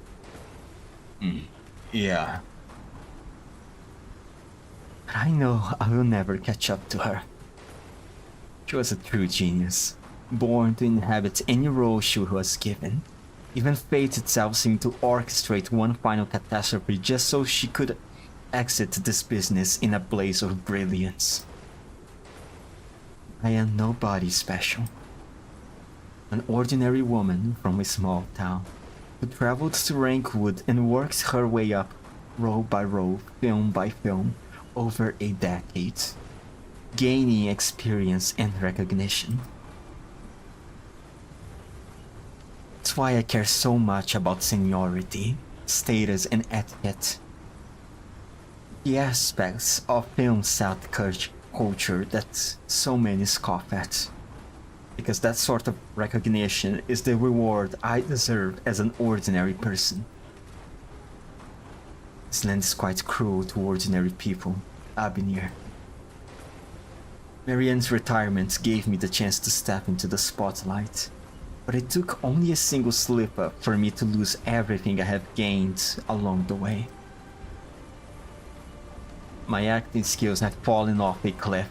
My reputation is in shambles. I have tried everything I could think of.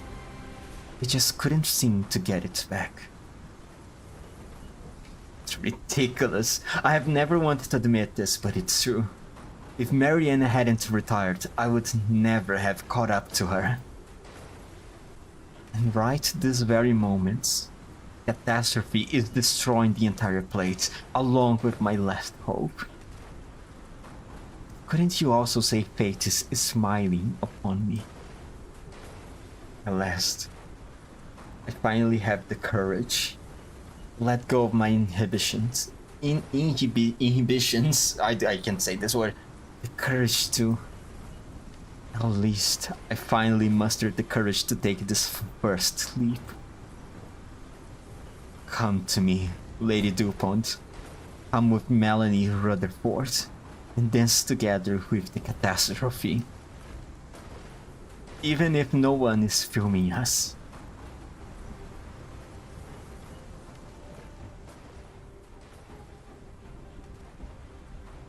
What are you still doing here, Avenir?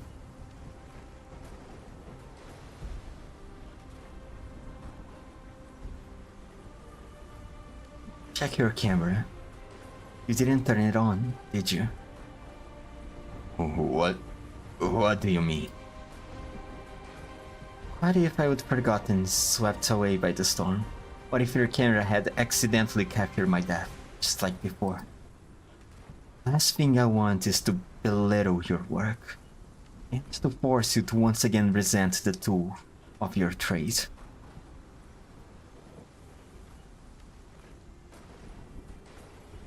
You know, Avenir, I've always thought you were dumb. Hey, what would you know? That footage you accidentally recorded back then at least stands as irrefutable evidence, ensuring that a girl named Laura wouldn't vanish from this land without a trace. Although I couldn't say if that's enough meaning for it to meet your exacting standards.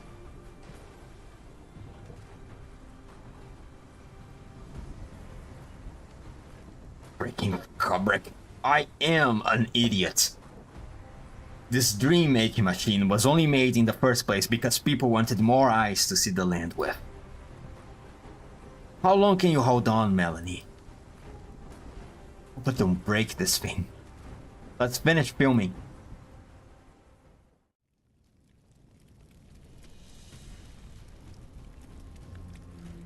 Can you see them? Can you hear them? Those still fighting to survive the catastrophe. Nothing ever truly comes from nothing, not even the most wondrous of arts. And it is never death that suddenly awakens the lost or stills the timid. They always had it in them.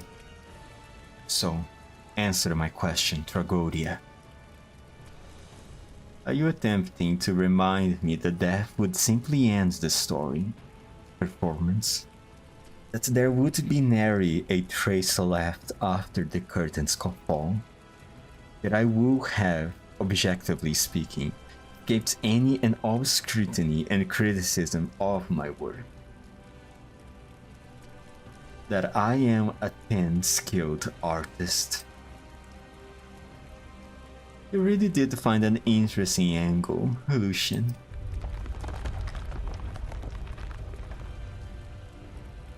Perhaps what you say is right, but how are you going to change the ending that has already been written? That child, TV, really did adjust the path of the mobile plate, using only techniques she picked up from watching film reels. But the shift in its trajectory was insufficient. Nearly half the plate remains on a collision course with the storm. Lucian, you faced a catastrophe when you were young. You should know that one of that scale would destroy everything on this plate. Lucian gently strokes the crystal on his throat. I haven't sung since releasing the inhibitor.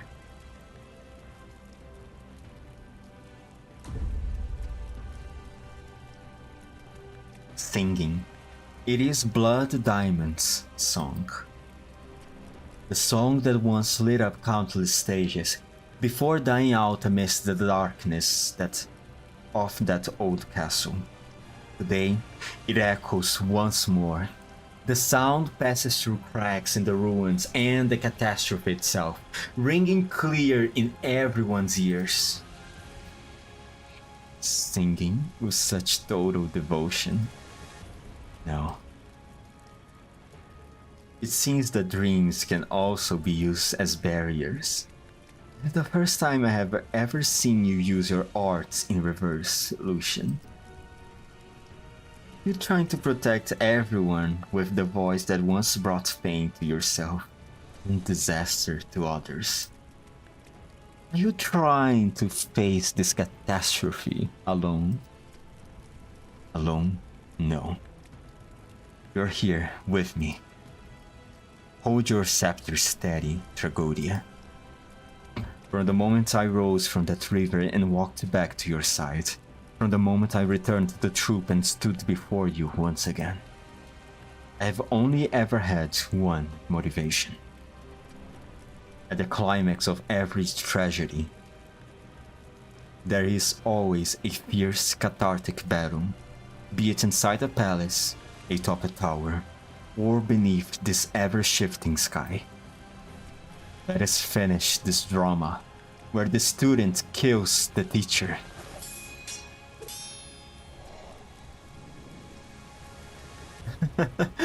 My favorite student, my best actor. Everything that is headed for destruction shall serve as your backdrop. I'm so glad you can enjoy this moment. And I can't help but be swept away in it. I have forgotten all other matters.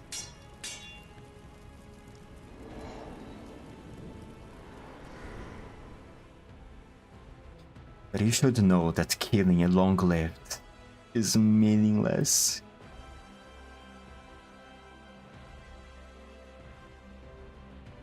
You just told me that I found an interesting angle. But it's not interesting. Far from it. You aren't a thin-skinned artist. You have just been left with no other choice. It is not us who needs to die. not the audience, not the common folk, bound by the laws of ordinary reality. It is you, Tragodia. You have walked through history. You have founded the truth. You have created dreams from darkness. You have fed both me and Shalin with despair. You have drawn in lost souls one after another, and lashed actor after actor. You taught us to feel pain, to learn evil, to be stained with blood, to sing of destruction. You taught us to dress for the stage, to wear a mask in life, believe in what you called rebirth. You built the story and drew in the audience. You chose that Lateran cardinal, that Gaulish general, White Flower Blade Dance, Shadow Dalton, Shally, Moira. I've chosen a million Lucians with which to bring about death. You exhausted its form, crafted its style, and oh my god, I'm reaching my limits. Oh my.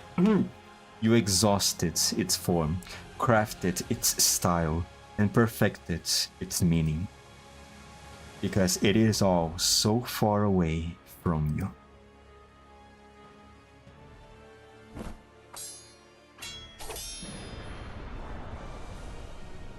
So far away. Long lived. Death is one shore you will never reach.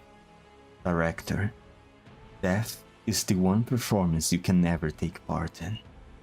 Tragodia, death is the one art you will never embody.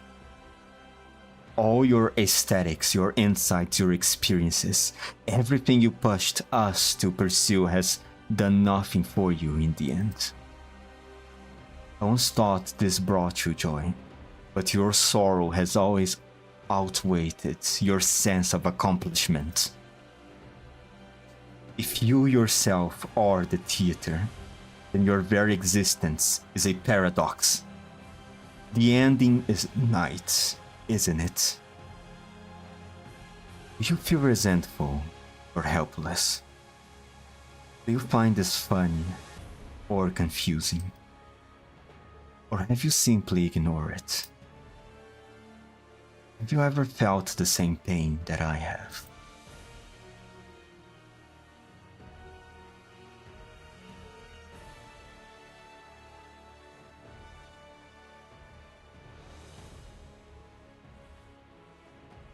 Tragodia is uncharacteristically silent.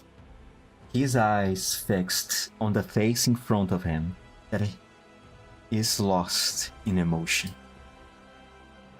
Lucian shouts loudly. The raging storm does not even distort his voice in the slightest. He sings and chants while the origin crystal creep visibly along his neck. It hurts, child. Yes, of course it hurts.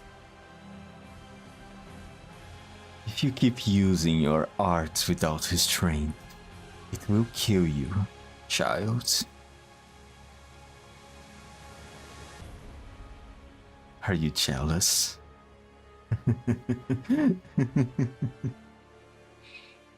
Perhaps your performance really is moving. Lucian responds to Tragodia with even greater fever, his surging emotions giving him newfound strength. And at last, he seizes the upper hand in their clash. In an instant, he plunges the scepter into Tragodia's torso.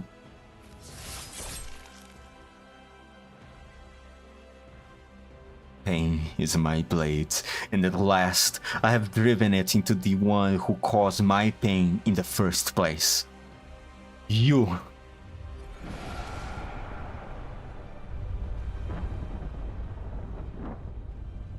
Is he actually doing it? I'm gonna be honest. If he's actually being able to kill a long-lived, I'm impressed. I honestly, truly, 100% completely impressed.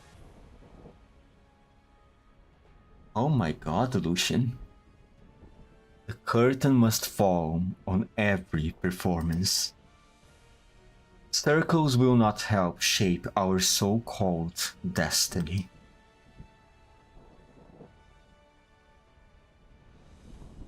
Child, you have just gained new inspiration.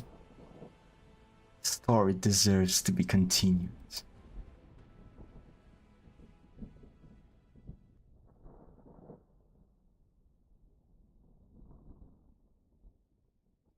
The plate beneath their feet is swaying and shaking, but is starting to stabilize. People start to poke their heads out from the ruins and look at the receding disaster. They can hardly believe the catastrophe they have just experienced. Hundreds of broken masks drop to the ground as Tragodia slowly falls to his feet. Lucian is sure that he has pierced Tragodia's heart and completed his grand murderous drama.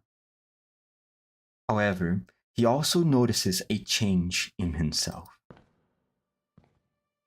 Oh.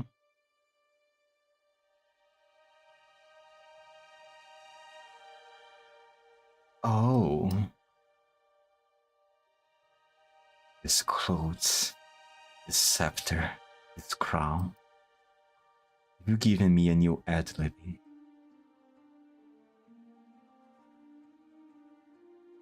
The silver-white hem of his robe flutters in the wind, brushed by grains of sand yet spotless as ever. Lucian silently studies the elegant garment. It is flamboyant and exquisite, and fits him perfectly, as if it had been tailored just for him. He could walk into any festival or onto any stage in it, and it would suit him perfectly. It is as if this is the catastrophe's gift to him, his reward for slaying his teacher. The theme of this murder was clearly betrayal, yet at the last moments it became a passing of the torch. Lucian is silent. The fallen Tragodia has disappeared. Where he once lay, there is only blood and his mask. The dark red carpet extends upward along the steps without end. It is the path he was meant to walk, and it is now free of all obstacles. These thoughts spring to Lucian's mind from nowhere.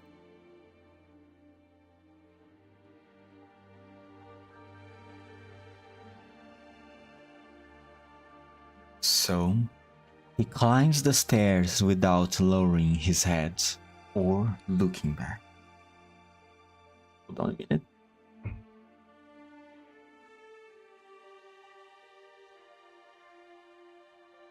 I thought I was about to sneeze, sorry. Just then, he hears Tragodia's voice. Lucian, you are the finest actor in the lands. You have honed your craft well, and you use your powers for reason to grasp hold of the mask of emotions. You know well my origins, so it should be clear to you that you have not ended me by merely killing me. Okay, never mind. So he wasn't able to kill him. You shouldn't pin your hopes on a scene that was once performed in an ancient castle.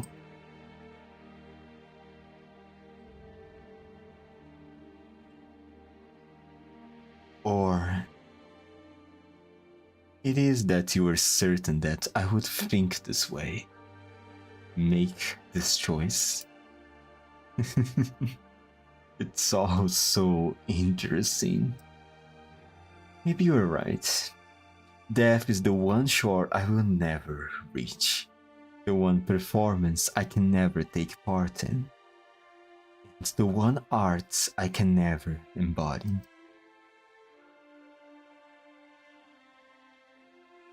Weeds walk their own path, through tears, falsehoods, and riddles. He leaves the bed of withered flowers. He writes his epitaph into the stirring dust, waiting for the day when he gazes upon it.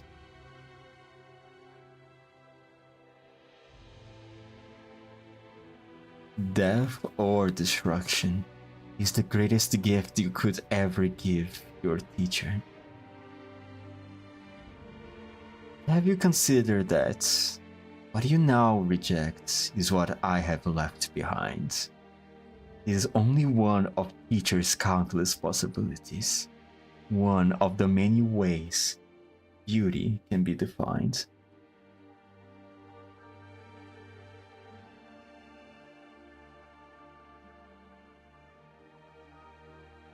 And therefore, that's what you have just killed was but one of my thousands existence. Thousands of this guy? There's thousands of these guys? Fuck off. Fuck off. There's thousands of these guys also. Welcome to the stream, Oiko. First of all, the word is artistry, not artism. Artism sounds like the word slurred by an audience when they got high. Nah, I meant artism. Second, this gay bar manager felt like the kind that would tell you to do a crime but never did it himself. But never did it himself.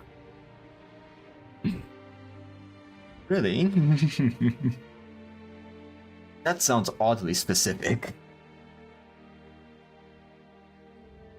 Go on. Life rushes by, but the theater endures. The theater will never perish, and aesthetics will always change. So, therefore, I will always stand at the pinnacle of everything.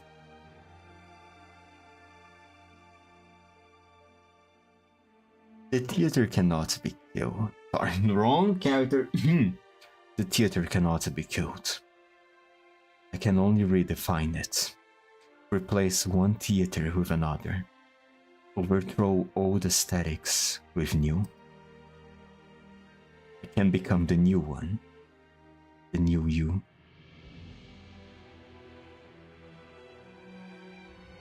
If that's the only possible fate for the two of us, then I accept it. You see, Lucian, once again we have entered into a tacit agreement.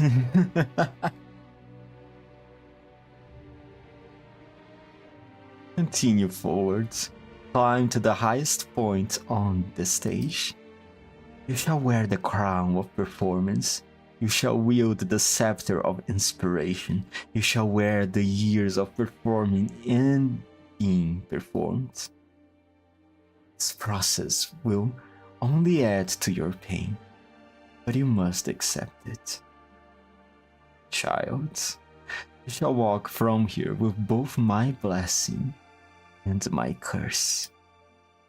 I have fulfilled the promise I made to you when we first met.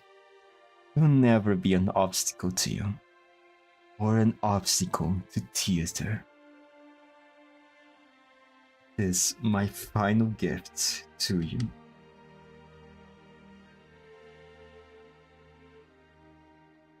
How much further can you walk?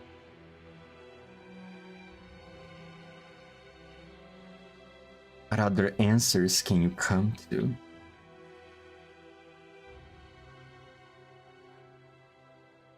Tragodia,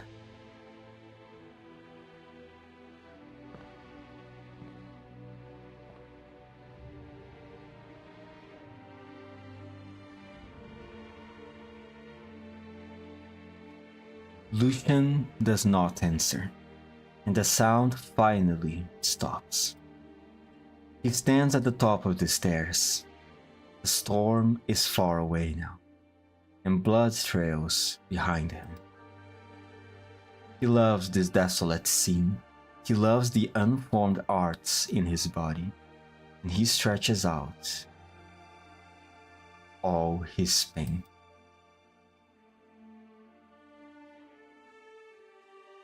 Then, the new Tragoria sings his song.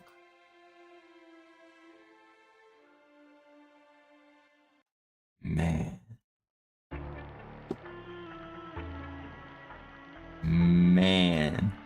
What the fuck just happened? Jesus Christ. And he's talking big. Another Pheromones probably can kill him. And we have like 8 of them in the land ship. Maybe? Maybe not, I don't know. What makes you believe a Pheromones is able to kill another Pheromones? Not that I know much about Pheromones anyway. Wait, does that mean Lucian is now long-lived or long-living? Good question.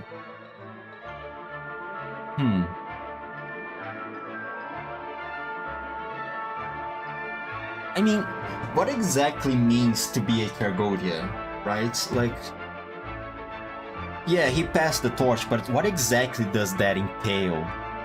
Exactly. Does he need to perform a role, or...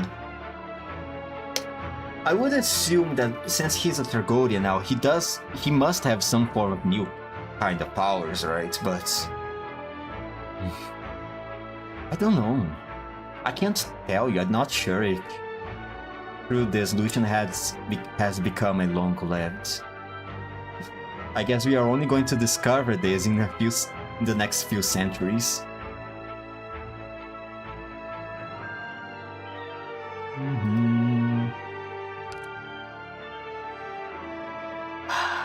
The last one. The second Sui brother was killed already at the hand of Chongyu. Sorry.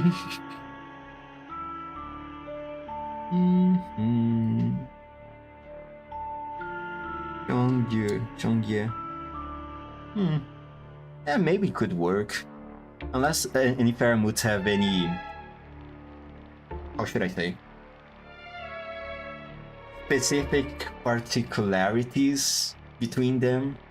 Like how, for example, even if all the creatures are technically human, so to speak, among felines, each one of them, for example, has different arts, and those arts have bring characteristics to their lifespans. So, unless Pheromones have different aspects that are specific to each one individually, maybe he could then indeed be killed by another Pheromones. ADST3. A word to the audience. The curtain shall never fall.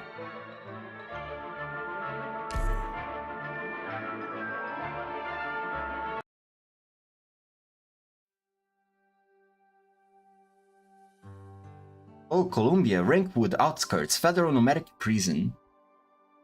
Paying a visit to her. She better now. I wonder. Because the last time we found her, she was a little cuckoo. She was a little delusional. So I don't think there are currently 1,000. I think Tragoria goes through reincarnation cycles. Like the doppelganger? A passing of the torch, if you will.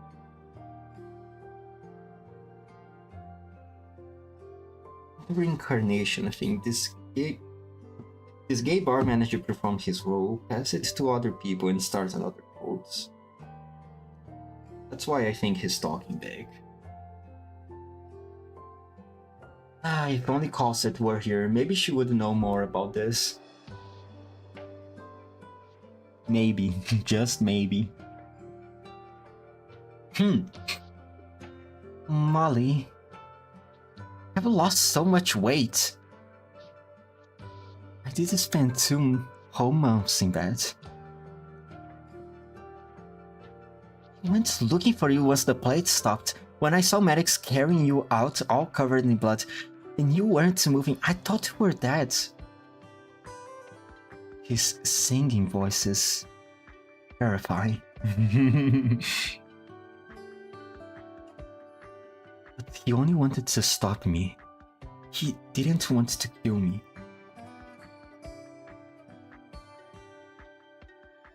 It definitely wasn't a coincidence that he bumped into Greta at the auction. Like she said, it's another motive to join the film crew.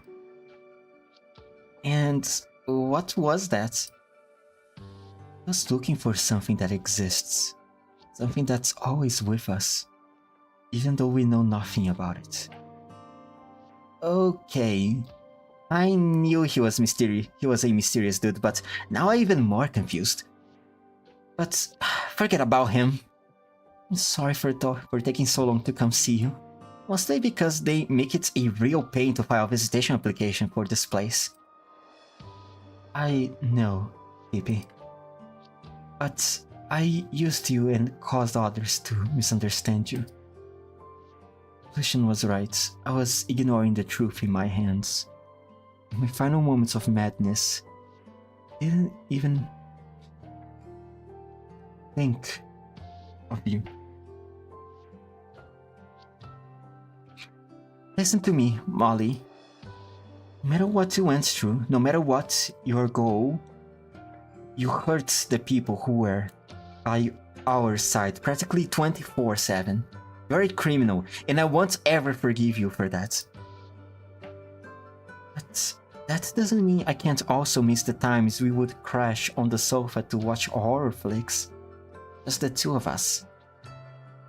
Wasn't that fun? Wasn't that, like, real? Yeah. When I was stuck in bed, my wounds hurt so bad I couldn't sleep.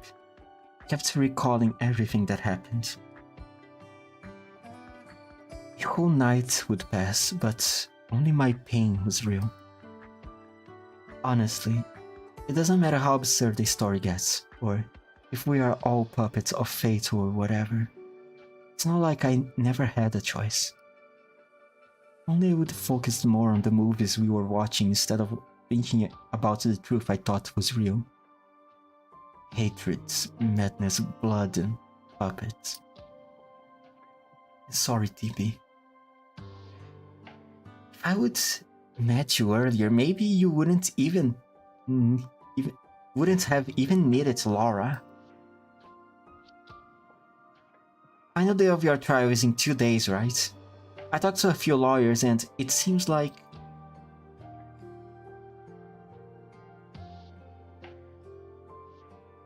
Don't let my ending bother you. The warden's nice here. He let me stay in the prison's logistics department during this last few days to make stuff the prisoners can use. Not living like I was before, merely waiting in vain for the finale. Good, good. You're almost out of visiting time, so let's talk about happier stuff. What happened to the movie we all shot together?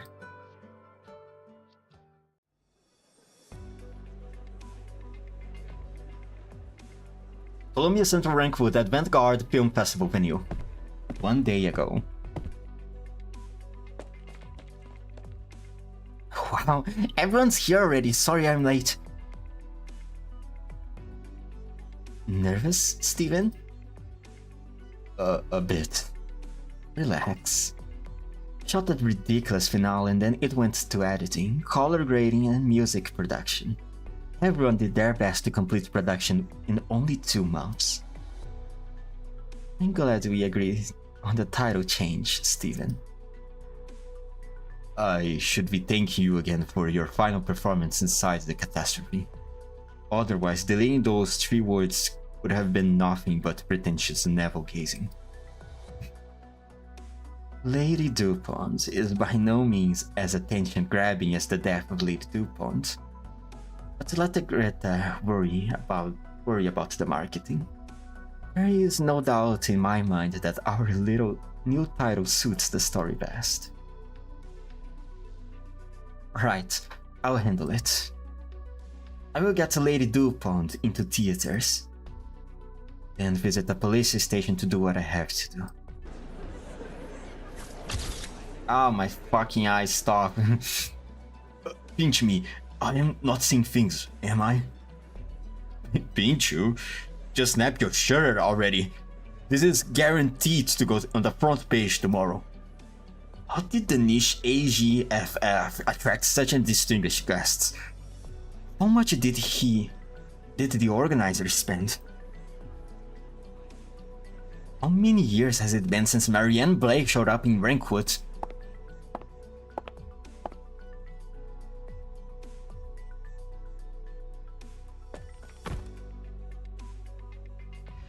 Grandma Jara. Grandma? It's been a while. PP. Judging by your outfits, let me guess. What your role in this was? Script supervisor? Prop master? Stunt woman? Or some kind of furniture city warrior? Background painter, of course. I've been in this group for half a year and was even selected to join the Rankwood Studio Plate restoration project last week. The plate our crew rented got totally wrecked by the catastrophe, so the boss put me in charge of the design work once it's rebuilt. And I've been, like, so busy. I see you have finally figured out what you want to do. Told you before, didn't I? Love movies, every last part of them. Now I finally found out what my favorite part is. So, you don't plan on going back? Think you could keep shielding me from the old man? Yep. Your grandfather may be an old friend of mine. He used to be my finest partner in the industry, but that doesn't mean he'll let me tell him how to raise his grandkids. Just tell him this. The next time we have tea with him. We're all retired, aren't we, old chap?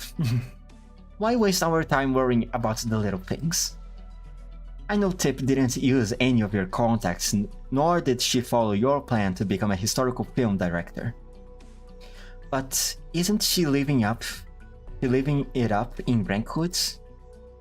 Who knows? Half the backdrops in town might be spray painted by your granddaughter one day. Alright, I recorded all that. I will play it for him the next time we meet. Oh, Grandma Jara. Fine. But I might not have the time to see your grandpa the next time I'm in Columbia. Oh yeah, didn't you go all the way to Rimbilliton for some fresh air? Did you come back for Rhine Lab stuff? That's too many questions, If. Once the screening done, I have to head over to Max DC to see the Vice President. So at least let me have a chat with an old friend, will you?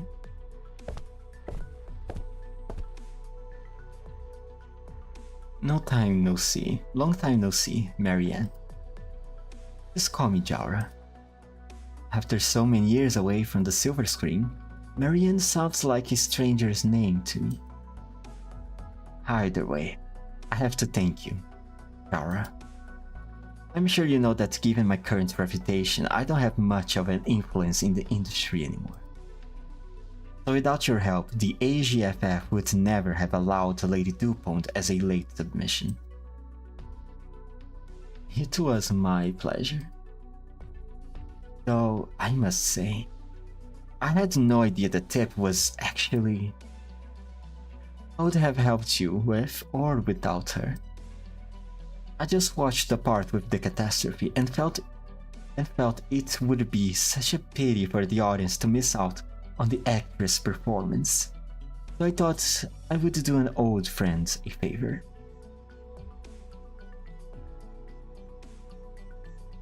But even if Lady Dupont gets free marketing at AGFF, does that always translate into box office numbers? Melanie, you know better than I that if Rankwood were a person, he would be the most forgetful and least tolerant person there is. It's no guarantee that he would accept a lover running back into his arms. Besides, you did destroy an entire plate. Even if the film is a smash hit, you might not make enough to pay for the damages. At least I did it, and I have no regrets. But rather than mulling over all of that, I'd like to ask you a question. Go ahead. When you encounter a catastrophe while shooting the eternally shining star, the camera caught you as the storm nearly missed you.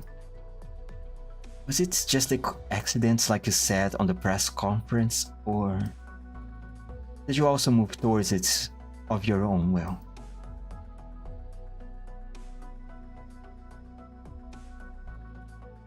Is the answer to that still important to you, even now?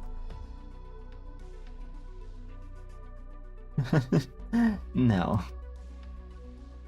It's sure it's hard to say if I really did beat you in the end.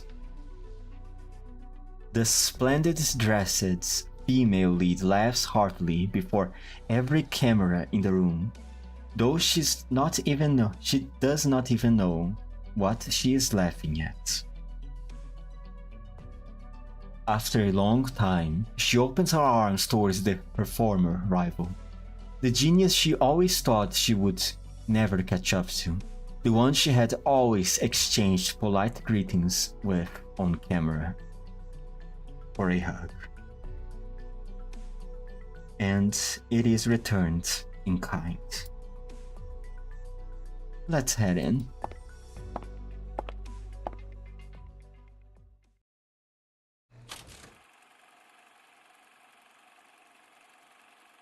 Melanie Rutherford as Lady DuPont. Michael as the three Rockefellers. I thought he would get substituted by Lucian. Dalton as Sir DuPont. Replaced is the word I meant. Lucian as the messenger.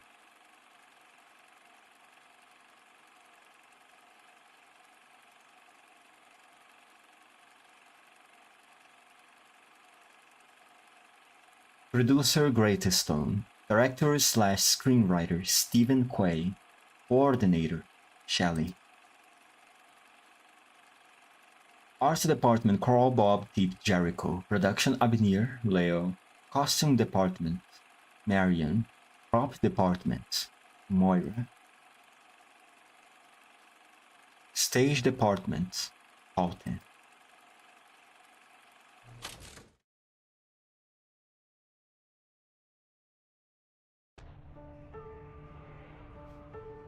It's over? Yep. Thoughts on the film? I heard about what happened behind the scenes, the murder, the catastrophe, even the project management was a mess.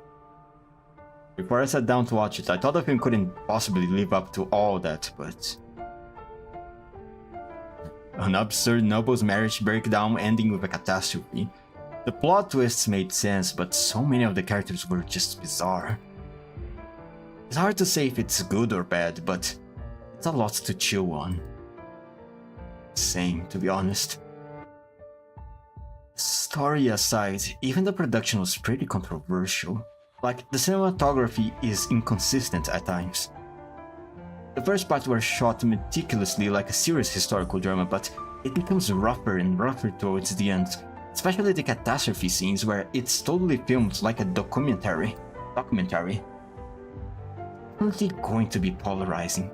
Fans will rate it highly while the haters are going to hate it. That's what makes it interesting, isn't it? Rankwood's been getting more and more boring over the years, and that goes for AGFF films too. But this one, I would buy a ticket to Lady DuPont. Let's see what the director and cast have to say during the post-screening around the table. Oh, yeah, I heard that unlucky looking all in the front worked on it too. Oh boy, my luck is awful. 3 months of application have finally landed spot on their last stage, and then all of that happened the moment I arrived on set. Not so much sleep after running to those courses.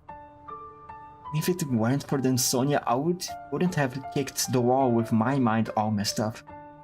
Look at my leg when I was trying to follow everyone down to safety when the catastrophe came near. And if I didn't break my leg, I wouldn't have missed my bus and missed the first half of the screening. The unlucky stagehand mutters to herself as the credits roll. She recalls her experience and cannot help but feel sorrowful about it all. Oh, poor Halton. poor Halton. Even the images on the screen feel strange to her. The familiar faces and scenes have all been assembled in a way she cannot understand. Just like her topsy-turvy life. Then, she spots her name at the end of the credits. Stage Department, Halton. No matter how the hand of fate may change, it will eventually leave a line, a truth you believe in.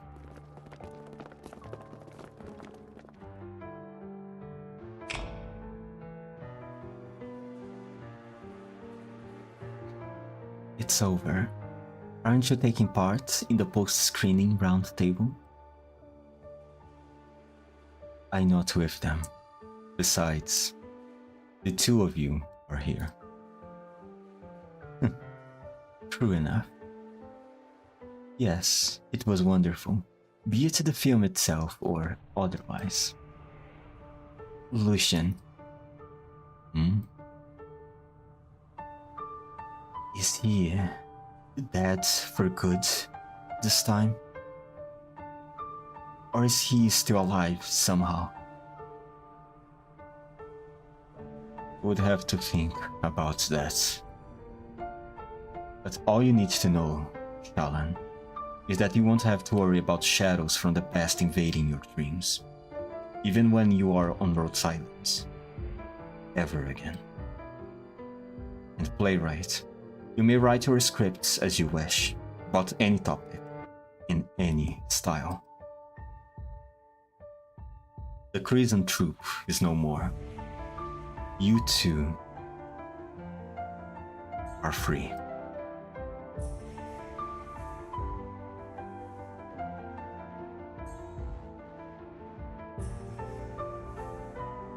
And you? You just said you would have to think about his ending, which means you are stuck on that path, correct? Drama never dies. So is the one sitting beside me right now no longer Blood Diamonds, but Targodia? It sounds like I have paid a heavy price, Lucian. I wouldn't say so. If our previous attempts at escape or revenge were just scripts for us to follow, then now we can finally step into the future. I will travel again, sing and perform again, until I am certain that I can create that what I create manages to match my joy and pain. It could be a new troop or a new proposition, new adventures and new stories, or a more dazzling tomorrow, a more tragic truth.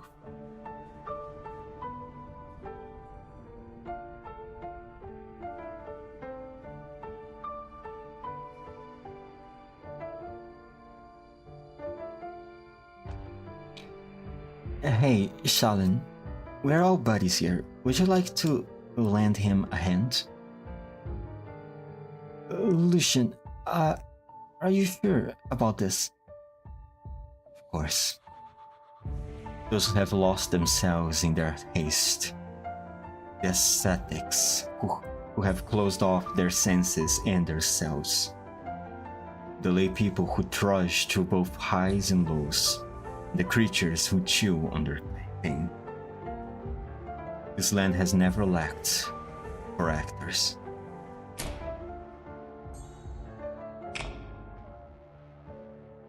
So I welcome you both to join the troupe.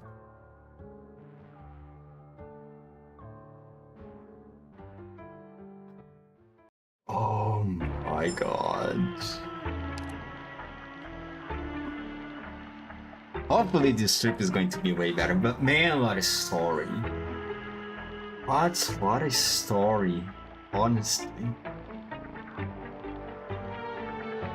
A series of twists and turns, a fight against a long-lived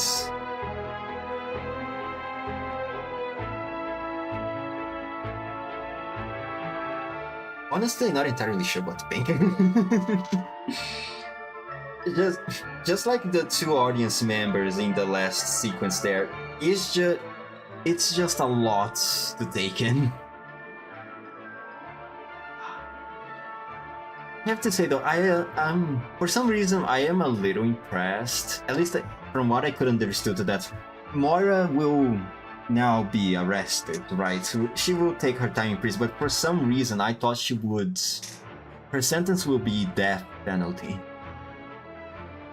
I don't know why I thought that, and because of that somehow I got a little taken by surprise at the end there.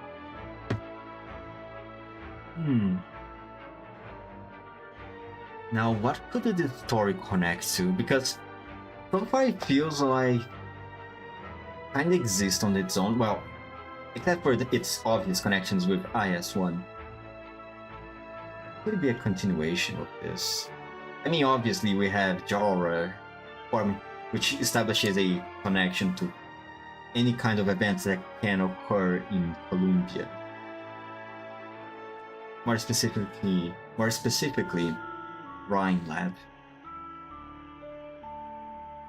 Well, here's hoping there's a kinder troop leader. He's a kinder troop leader. I think he will be. He might be maybe a little difficult to deal with. Or maybe not. I don't... Is he still having the... How should I say? Is he still continuing to be a little avoidant of having people around him? I don't think so. Maybe he got a little better at that, so maybe he could be a little easier to deal with for the new members of the troop.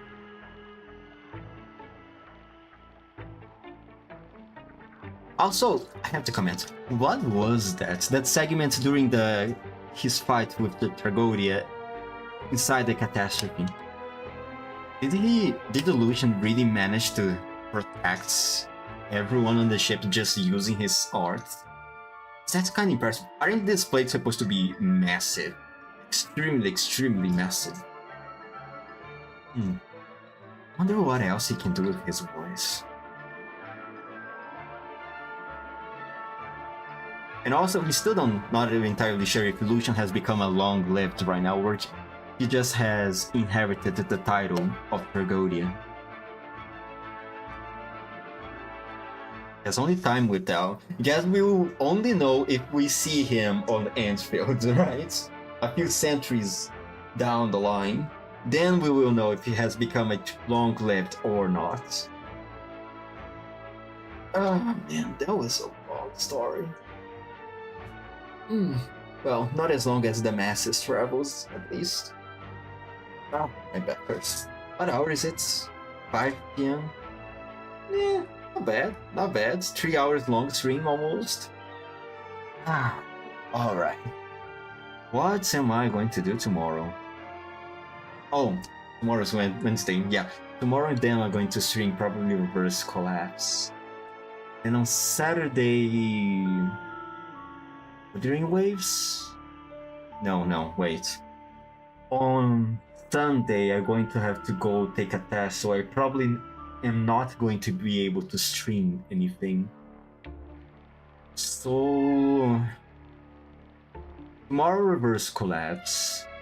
On Saturday Reverse Collapse again. Then I take the test on Sunday.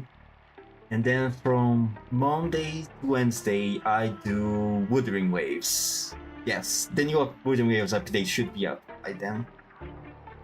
3 days of Wuthering Waves. And if I end up, for some reason, ended up finishing the main story quest of Wuthering Waves in less than 2 days, then I can just fill it in with more reverse collapse. And I still need to read chapters 15 of Arknights soon. Needs to do that. Maybe I can do on the weekends after the next one. Yeah, maybe that would be a good time to start chapter 15. Alright. That's everything for today's stream. And what is sorry? I still need to read some files though on my off time to understand some things better. See if I can get any extra information out of the troop members, or maybe even what the fuck, maybe even try to understand better what the fuck Christine is. I still think she might be one of those immortal animals like Emperor and Dolly and others. Alright, enough stalling. This is the end of the stream. Thanks for watching. Fuck. My bad.